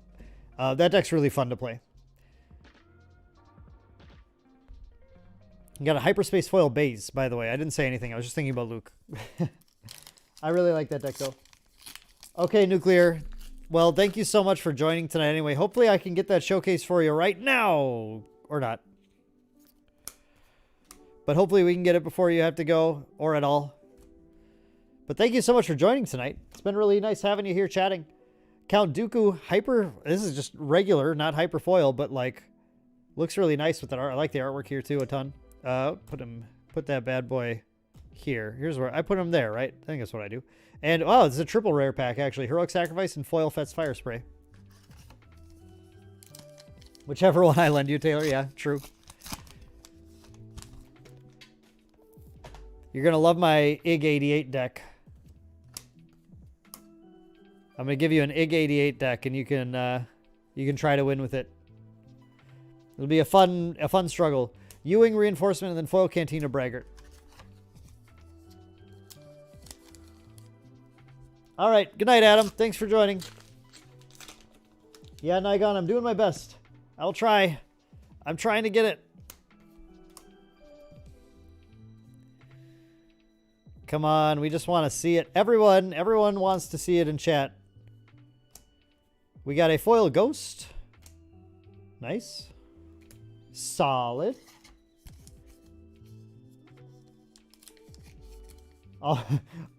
Almost as much of a punk as Grand Inquisi. I have not heard them called that before. All right, we got just a Fett. Regular old Fett.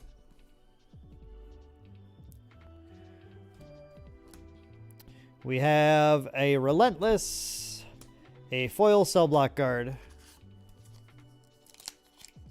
Yeah, Nuclear, I hope you get to have a ton of fun playing your LGS too. I cannot wait. I'm looking forward to our weeklies at our LGS. Krennic.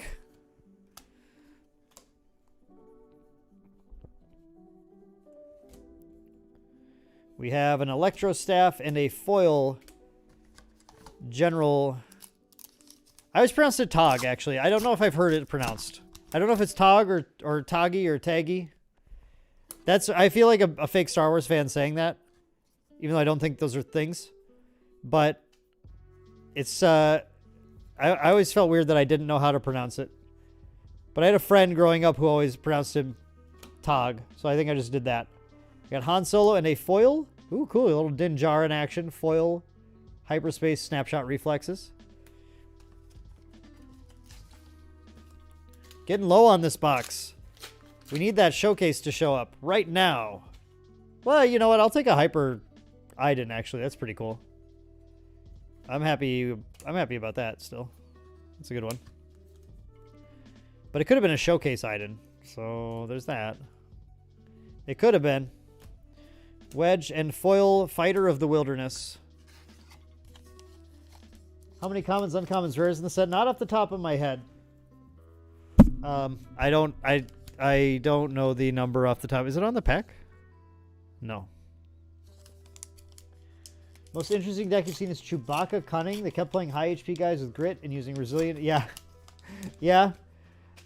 Upgrades are better than people underrate upgrades right now. Upgrades are better than people think too. So I can totally see that. Got a Hyper System Patrol Craft. Got a Vigilance. And a foil Obi-Wan Kenobi. Nice. Whoops. Wrong place. Go here, Obi-Wan. And then last pack in the box. So it has to be here for me to be right. IG-80 kicked my... Yeah. Dude, that junkyard fight against IG-88... I think about that like way more. Speaking of, I think about that way more often than I think a lot of people do. That was a cool level. The train, you're like riding the junkyard train over to the fight area, the arena. Del Miko and foil skill. All right, well, I was wrong. I'm sorry, everyone. There wasn't a Han in there. I think this is the last ad break we're going to run. We should press this. Again, it'll be just a few seconds just to make sure you don't get an ad when we're pulling showcases.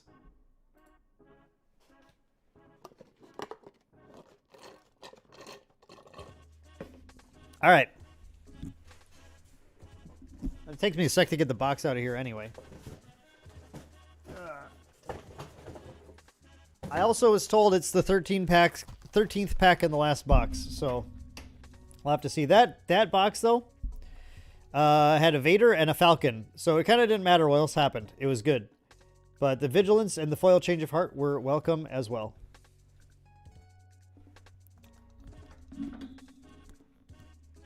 If we don't hit a showcase, though, we've been really above rate on foil Hyperspace legendaries.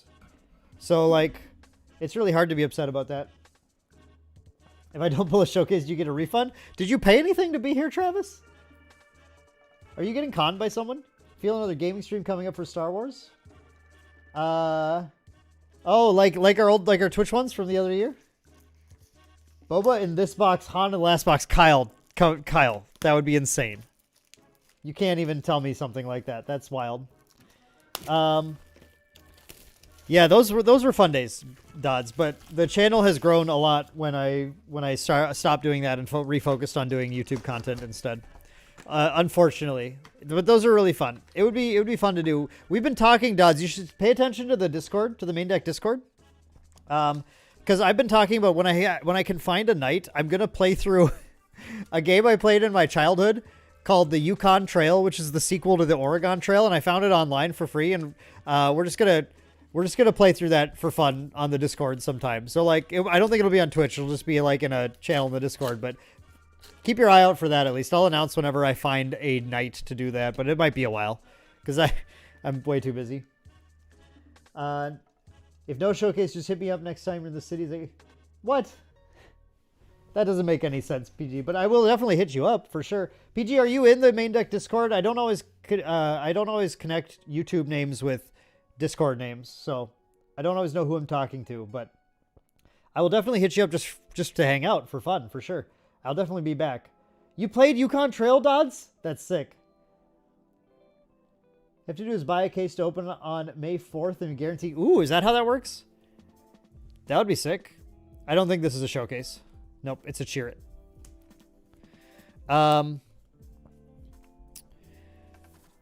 May 4th is actually... May 4th is like... I think that's when our store champs for this game are happening, actually. I don't know if I'll be buying a case. I think I should have plenty of stuff. I don't think I'm going to buy another case of Spark of Rebellion. I think I'm good. You were thinking about Yukon? Oh! Josh, yo! Well, I didn't know that was you. Okay, welcome, welcome. Sick. Sick. By the way, Josh, first of all, thank you for showing up. That's so cool. You should join the main deck Discord, because we do talk about games that you're interested in there. And I'd love to have you in the community. If you want. Or don't. It's up to you. Fighters for Freedom, we got a home one. And that's first legendary there, and our Viper Probe Droid. But Josh, is it okay if I talk about your recent news? I think it's okay. I guess I'm gonna wait. I don't want to step on any toes, but I would love to talk about your recent news to the community here, for sure. After I get the showcase. Just kidding. It says Sabine.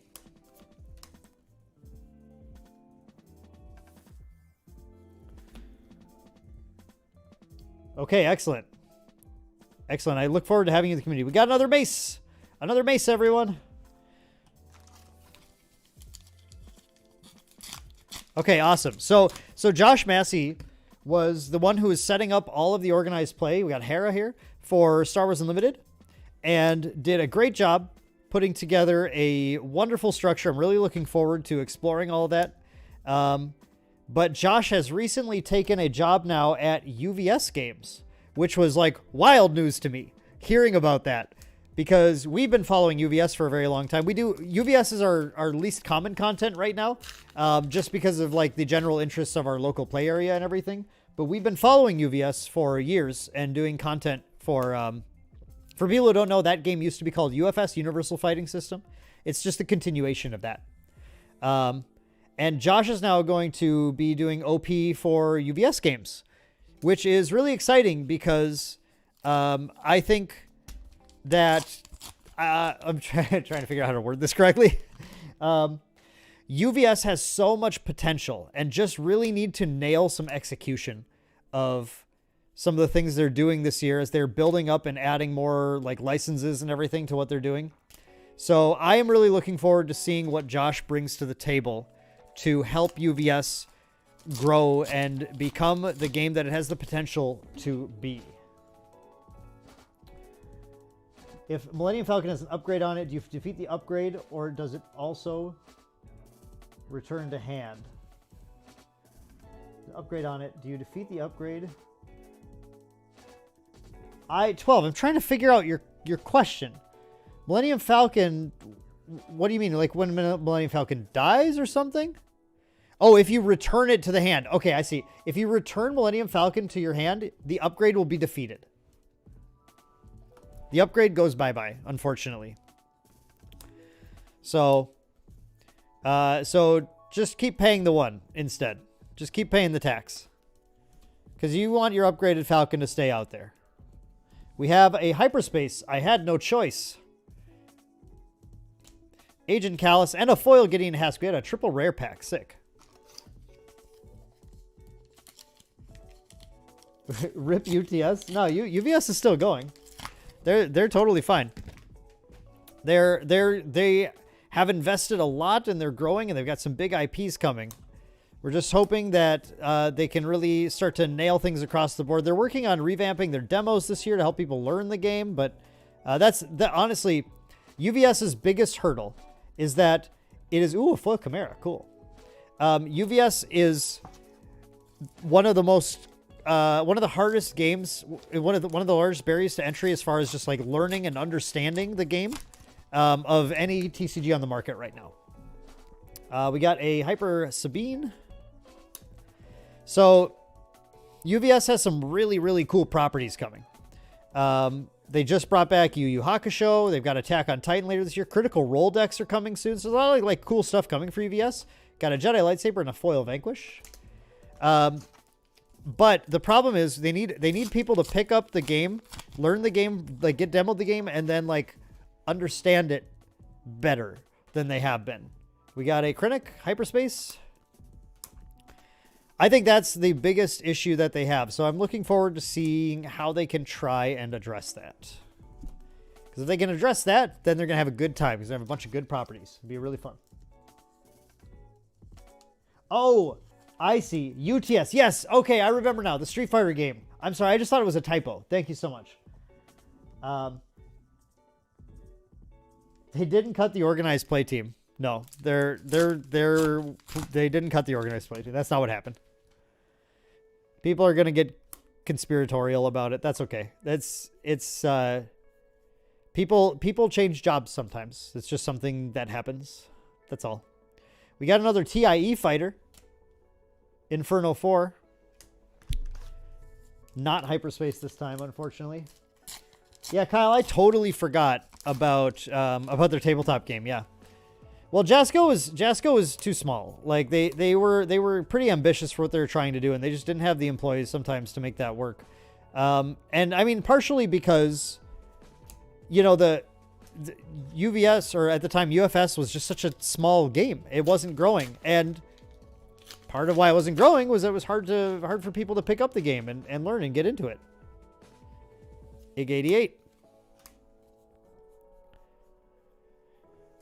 So that's the big thing. They're getting some incredible properties in there. They just need people to figure the game out so they can stick with it.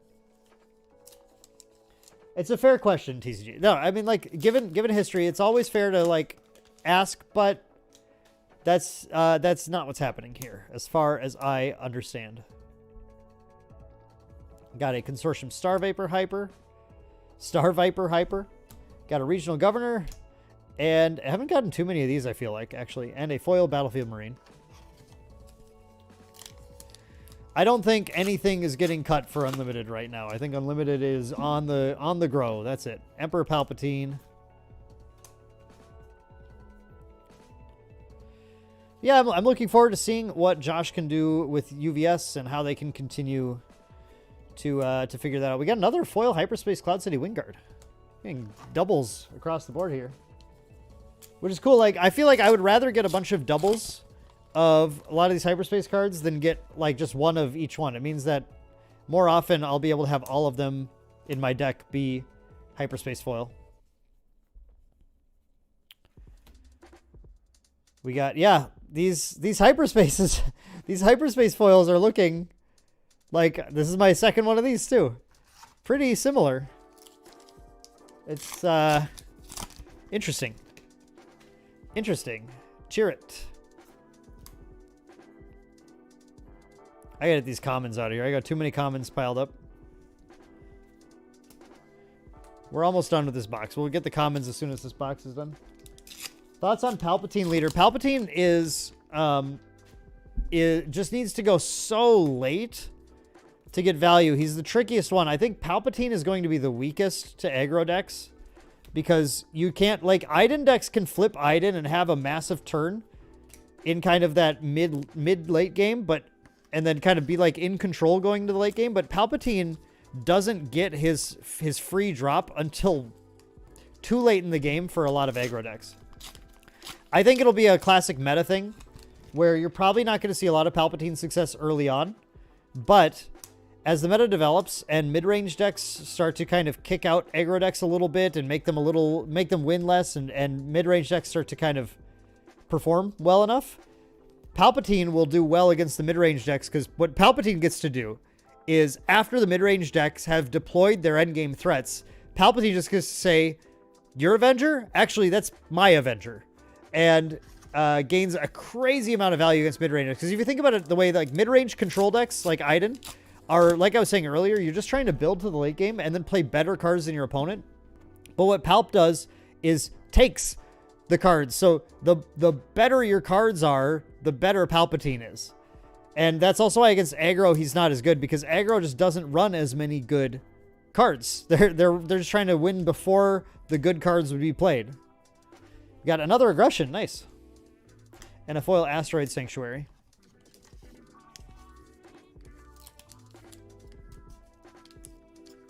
Yeah, $4 to $5 for a hyperspace full common is like great. I will pay that all day. Got Chewy. I don't know, guys. I'm starting to feel like maybe we are missing the showcase here. We got a Cunning and a foil Mon Mothma. We might be missing the showcase. But that's okay. Like I said, we got so many of these hyperspace foils, foil legendaries that it's going to be hard to be upset about anything. Cheer it.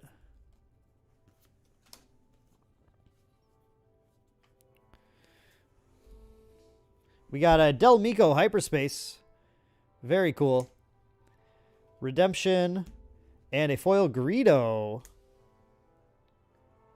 Yeah, green can ramp, but the problem is that a lot of green's ramps requires you right now to play weaker in the early game, and that's exactly where your problem is against Sabine. You don't want to be weaker in the early game. You want to be making plays that slow the opponent down.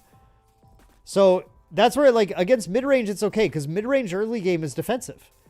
Is largely defensive or, like, value-oriented, and it's not pushing you quite as hard. What did I do here? I keep doing dumb stuff with these cards. Okay, there we go.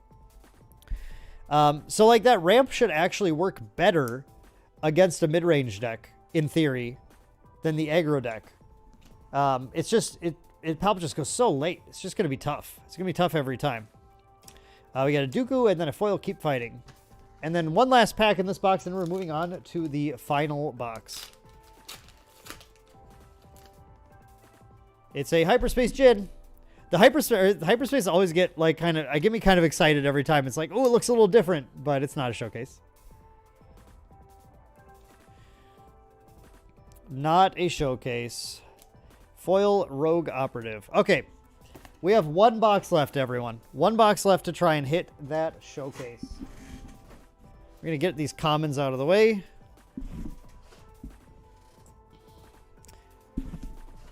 I think I need one more FET too, so I'd like to see a FET in this box, so my set is done. My set of FET.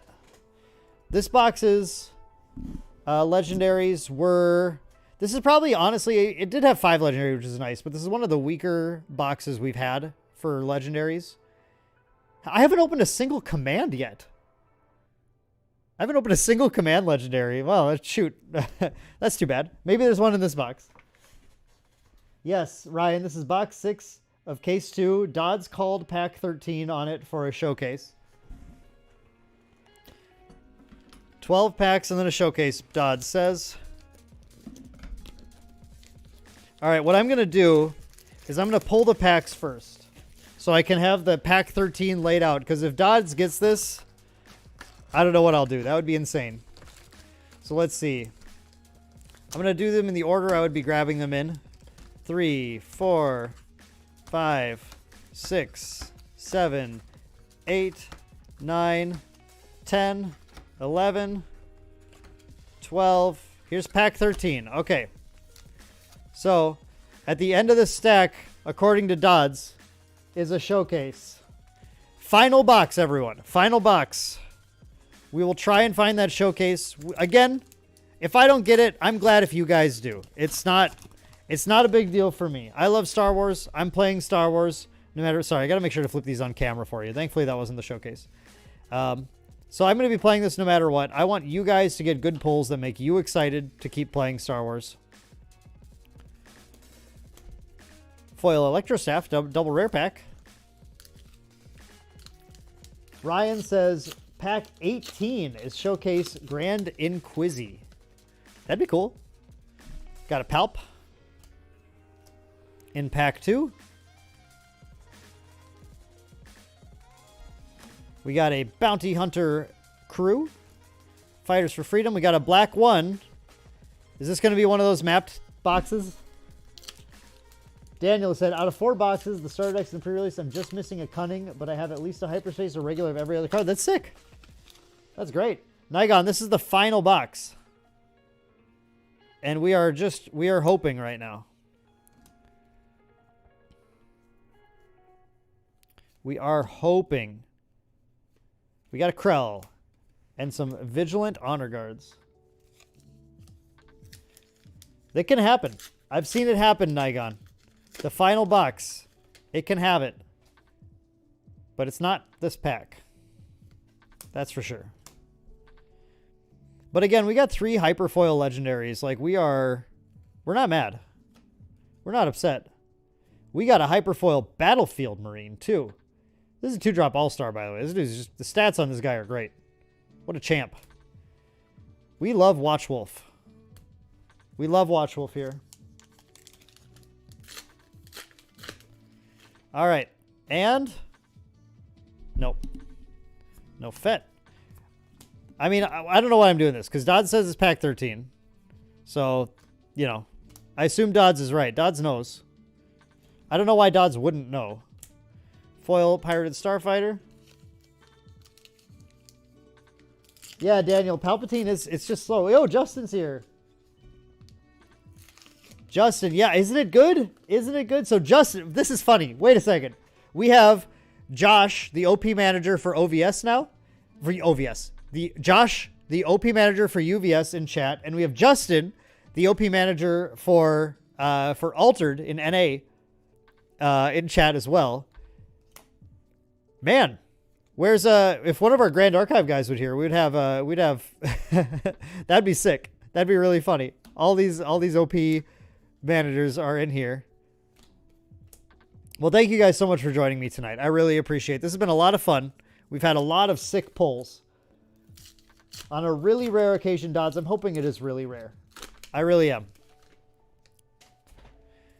This is at least going to be easier than when I try to do the altered case openings. I will be doing altered box openings as well, but I'm going to have to come up with a good overlay system to avoid you guys stealing my cards. No, Taylor, we don't have to do that. Let's not bug him. We never know what hours they're on in the Grand Archive team. They're such a small team compared to all these other TCGs. They're probably sleeping or something. Who knows? Han Solo. Well, this is actually a reasonable time to sleep, so they're probably awake, actually. No, Kyle, don't. No. Okay. It's a Sabine.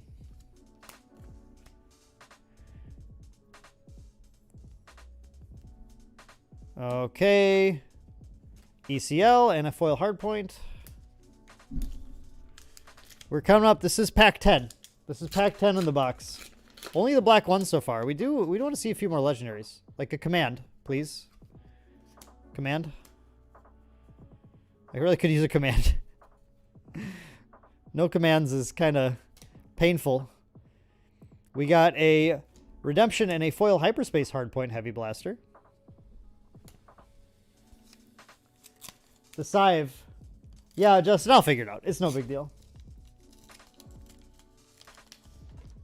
Taylor, what the heck? That's wild. The Scythe, we've gotten 3 foil hyperspace legendaries so far. No showcases, but 3 foil hyperspace legendaries is pretty sick. One of them is Boba Fett. And that is a good pull. Metal Ceremony. Oh, that card looks really sweet, hyperspace. And a Hyperspace Jedi lightsaber. Oh, I want this Hyperspace. You get to see more of the robes? This looks awesome. I want Hyperspace foils of that one now. More of that, please. Okay, pack 12. All right, Dodds. Dodds, it's coming. Is this it? Foil Frontier Adert. This is pack 13. The prophecy was written. Let's see. Let's see. It's a Sabine. Dodds, no! Dodds, you let me down. We got a probe droid, hyperspace, and a heroic sacrifice, and a foil Blizzard Assault AT-AT. Dang!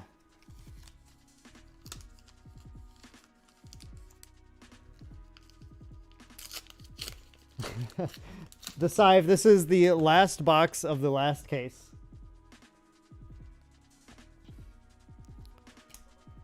It's okay, Dots. It's all right.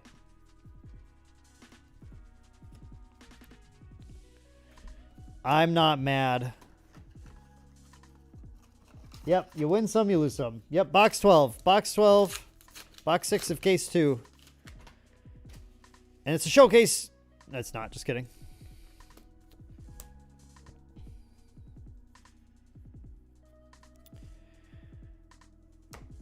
But that would be cool. Hey, we got a Luke. Nice. Hey, Luke. Wait, is this the Luke black one? What's the other one that's supposed to be in here? Black one, Luke. Boba? That'd be cool, because I want that third Boba. This is the black one, Luke Boba box. Just disappointed. Disappointed in you, Dodds. You should have predicted better. All right. And there's the Boba. It was indeed the black one Luke Boba box. And yo, foil Hyperspace Mon Mothma. This is sick. I'm going to be playing a lot of this card. Absolutely. My foils are invading my hyper foils.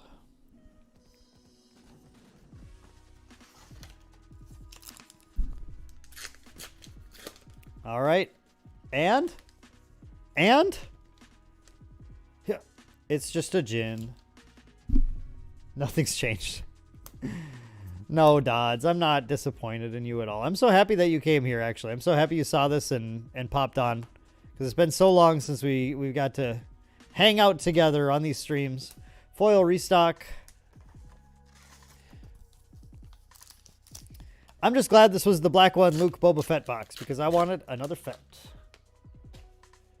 The Scythe, we have definitely had some predictive capabilities tonight. We'll put it that way. There is probably something that needs to be done a little bit to the collation of the cards. Saw Gerrera, and we got a foil Hyperspace Corellian Freighter, which looks super good.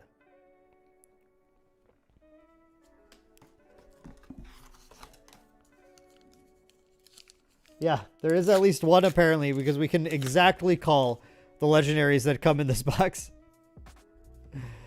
That will be all the regular legendaries then, by the way, I think. So we will just get, if we get any more, they will be hyper or foil. Or both. We could get a fourth hyper foil legendary. Like, why not? That could indeed happen. Foil Mon Mothma. Just a few packs left here, everyone. Thank you so much for joining me today, by the way. Really appreciate that. It's been a lot of fun. I've loved the chat. It's been fun talking Star Wars and Unlimited and other TCGs with you all. Really, really love. Really feeling the love. Just you showing up tonight. Really, yeah, really appreciate that. We got a General Dodonna Hyperspace. Bodhi Rook. And hey, we got a command. Finally. It's a foil command. Sick. There we go. We at least got one. At least one command showed up.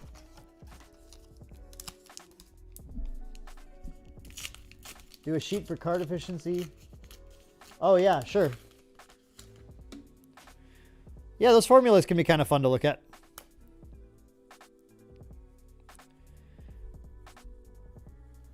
We got a Hyperspace Vanguard Infantry. And we got a Hyperspace Rebel Assault. And we got an Obi-Wan and a foil Ardent Sympathizer.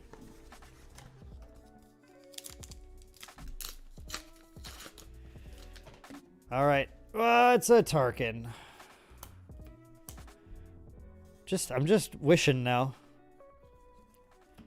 But it does not look like we're going to hit one. We did get a foil Hyperspace Outer Rim Headhunter. We got a lot of good foil Hyperspace in this box. A lot of foil Hypers here. 12, have you calculated the difference between space and ground, though? Space and ground are statted a little differently. Space have lower stats than ground. Maybe you're just talking about like ground or something.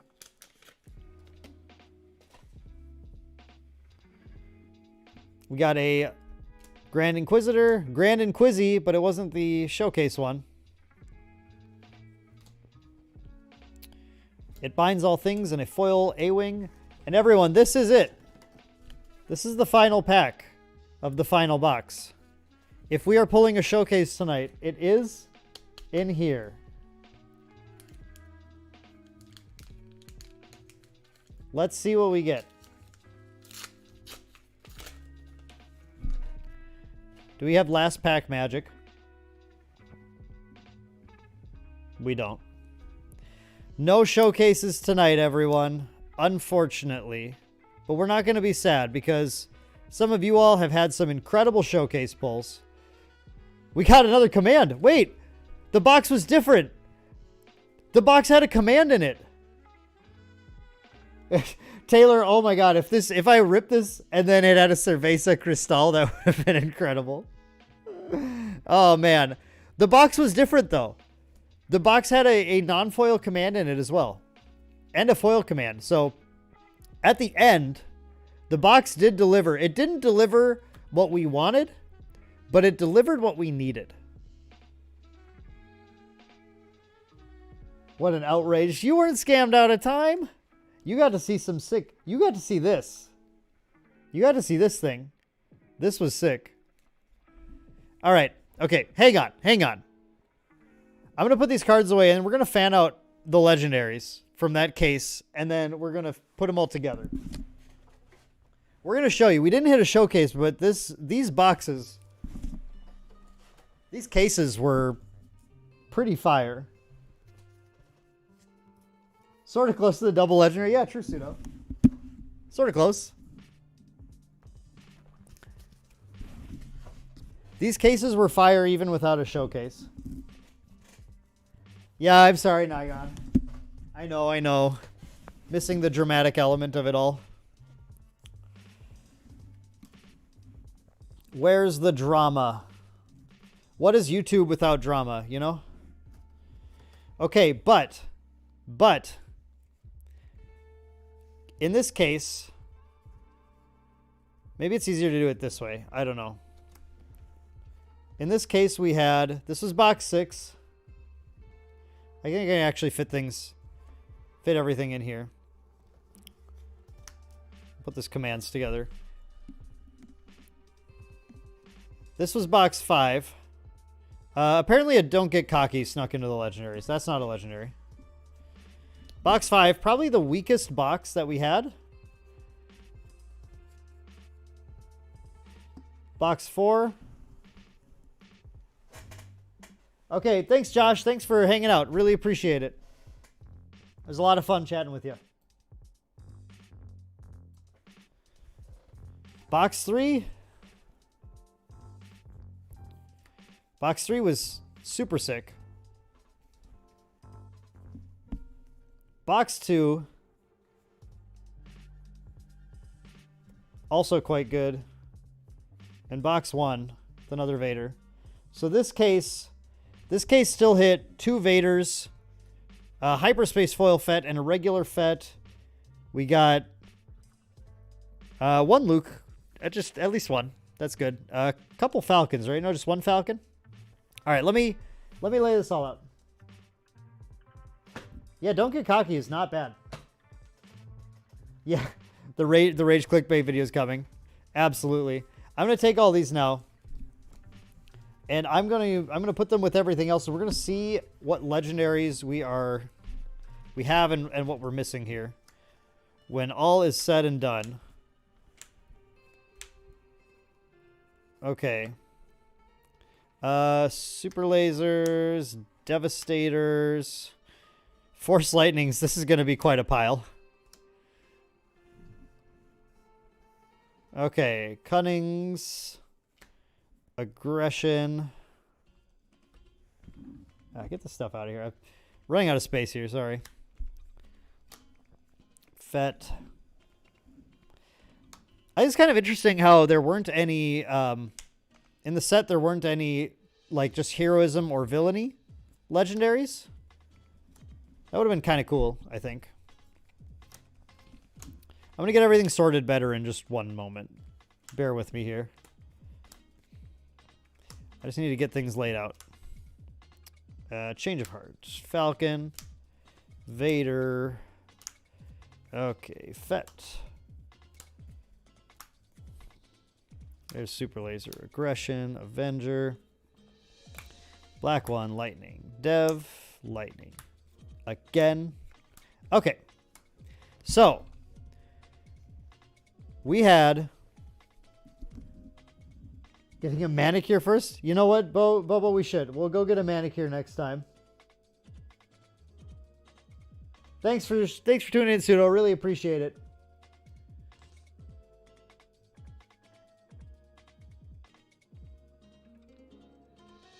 Kyle, or Nigon, this is the Hyperspace foil Boba Fett. Yeah, the foil Hyperspaces are a lot more rare. So as far as Vigilance, we had 2 Lukes, 2 Vigilance, 3 Super Laser Blasts, and 2 Avengers. In Command, we hit, this was awesome, 4 Vaders. Very sick. 2 Home 1, 3 Devastators, 2 Command, 1 is foil. In Aggression, we hit 4 Aggression, including a Hyperspace foil. We hit... Anyone need a Force Lightning? We got 6 Force Lightnings, 2 foil, 2 Hyperspace, 2 regular. Thanks, Gamer Dad Dan. Thank you so much for hanging with us. Appreciate it. Have a great night.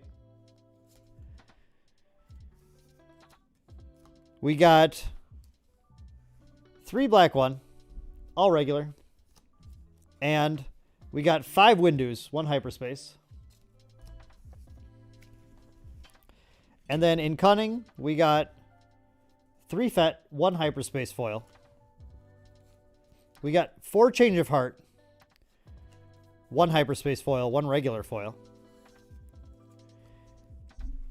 We got 3 Falcons, 1 Hyperspace. And we got 5 Cunnings, 1 Hyperspace.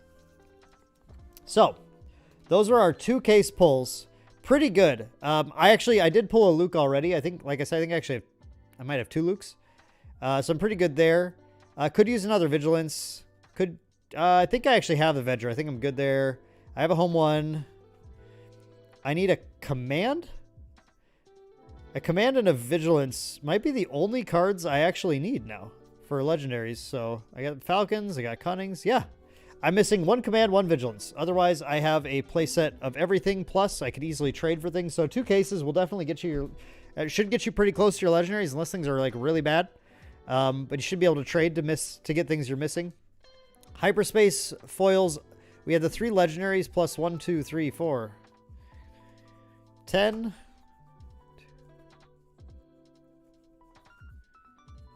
20. 30, 40. So you got about 43 Hyperspace foils here out of the 2 cases. So I mean, you're probably getting around 20-ish, 20, 21 a case. 21, 22. Justin, I am going to be the first deck I'm going to put together as soon as probably as soon as I get up tomorrow. Or at some point in the next few days. I'm putting together green Luke using ECL. The goal is to put down things like Bail Organa and Alliance Dispatcher turn 1. You want your turn 1 place to actually be 1-drops in that deck so you can shield them. Because if you shield this guy, Justin, you're a Magic player, so I can talk to you about this. Yeah, that Hyperspace foil Fallen Lightsaber's lit. If you shield Alliance Dispatcher, it's like a Birds of Paradise that has a shield on it. It's really hard to get rid of. And then can let you play your things on curve and then shield them with Luke. So you get to keep up on curve, but you're putting out things that get progressively more powerful. Like your opponents just have to go out of the way and deal with this thing, but then they're not dealing with the things that are going to deal with their stuff. So it's pretty sweet. It's a pretty fun deck to play. So just kind of a Luke mid-range leaning towards control. That then gets to your end game, drops Luke's, has Luke's lightsaber. It's really hard to deal with that when you get shields from Luke on things now too.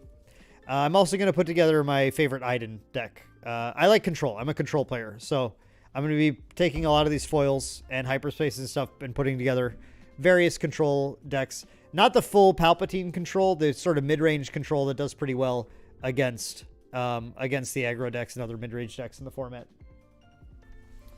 That's my favorite. Those have been my favorite decks to play so far. I do like Boba Fett Red. That uses the Inquisitor stuff, the brothers and sisters and Fallen Lightsaber. That deck's really fun too. Oh, hey, Morning Sheep. Yeah. Thank you so much for hanging out today. It was a lot of fun. Yeah, I'm really happy with these boxes. These cases were awesome. A showcase would have been great, but the cases were rad as hell, so I can't complain. Lots of great Hyperspace legendaries, so it was a lot of fun.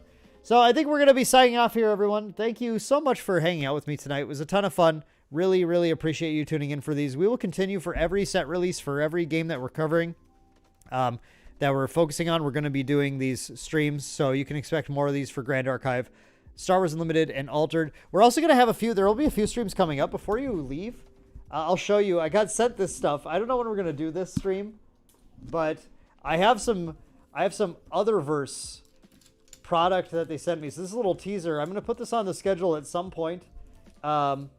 This is one of those TCG Kickstarters that hasn't really totally taken off yet, but actually these are like paper packs. They're not quite the same as Star Wars, but that's kind of cool at least. We'll crack this open. We'll talk about Kickstarter TCGs and just see if there's anything cool in here. It should be kind of interesting to see. They did send me, these are really nice little poker chips, which are kind of cool. I like these. So it's kind of a fun package from them. That'll be on the schedule at some point. You will see the live stream appear on YouTube. So make sure you're subscribed to the channel so that stuff, you can see that stuff when it comes up. And I'll post about it in the community and everything too. And on the Main Deck Discord. Join the Main Deck Discord if you want to hang out with us and talk card games all the time. Especially if you're a SWU fan. We'd love to beef up our SWU fans there. We're going to have leagues starting again this year pretty soon. And Star Wars Unlimited League will be starting up in the next month or so. So you want to hang out, if you want to play webcam games of Star Wars Unlimited, join the Main Deck Discord. So, all right, everyone. That's enough of me advertising things. Thank you so much for tuning in. It was a ton of fun again. And I hope you guys have a wonderful night or a wonderful day for those of you who are across the pond. So we will see you guys in the next one.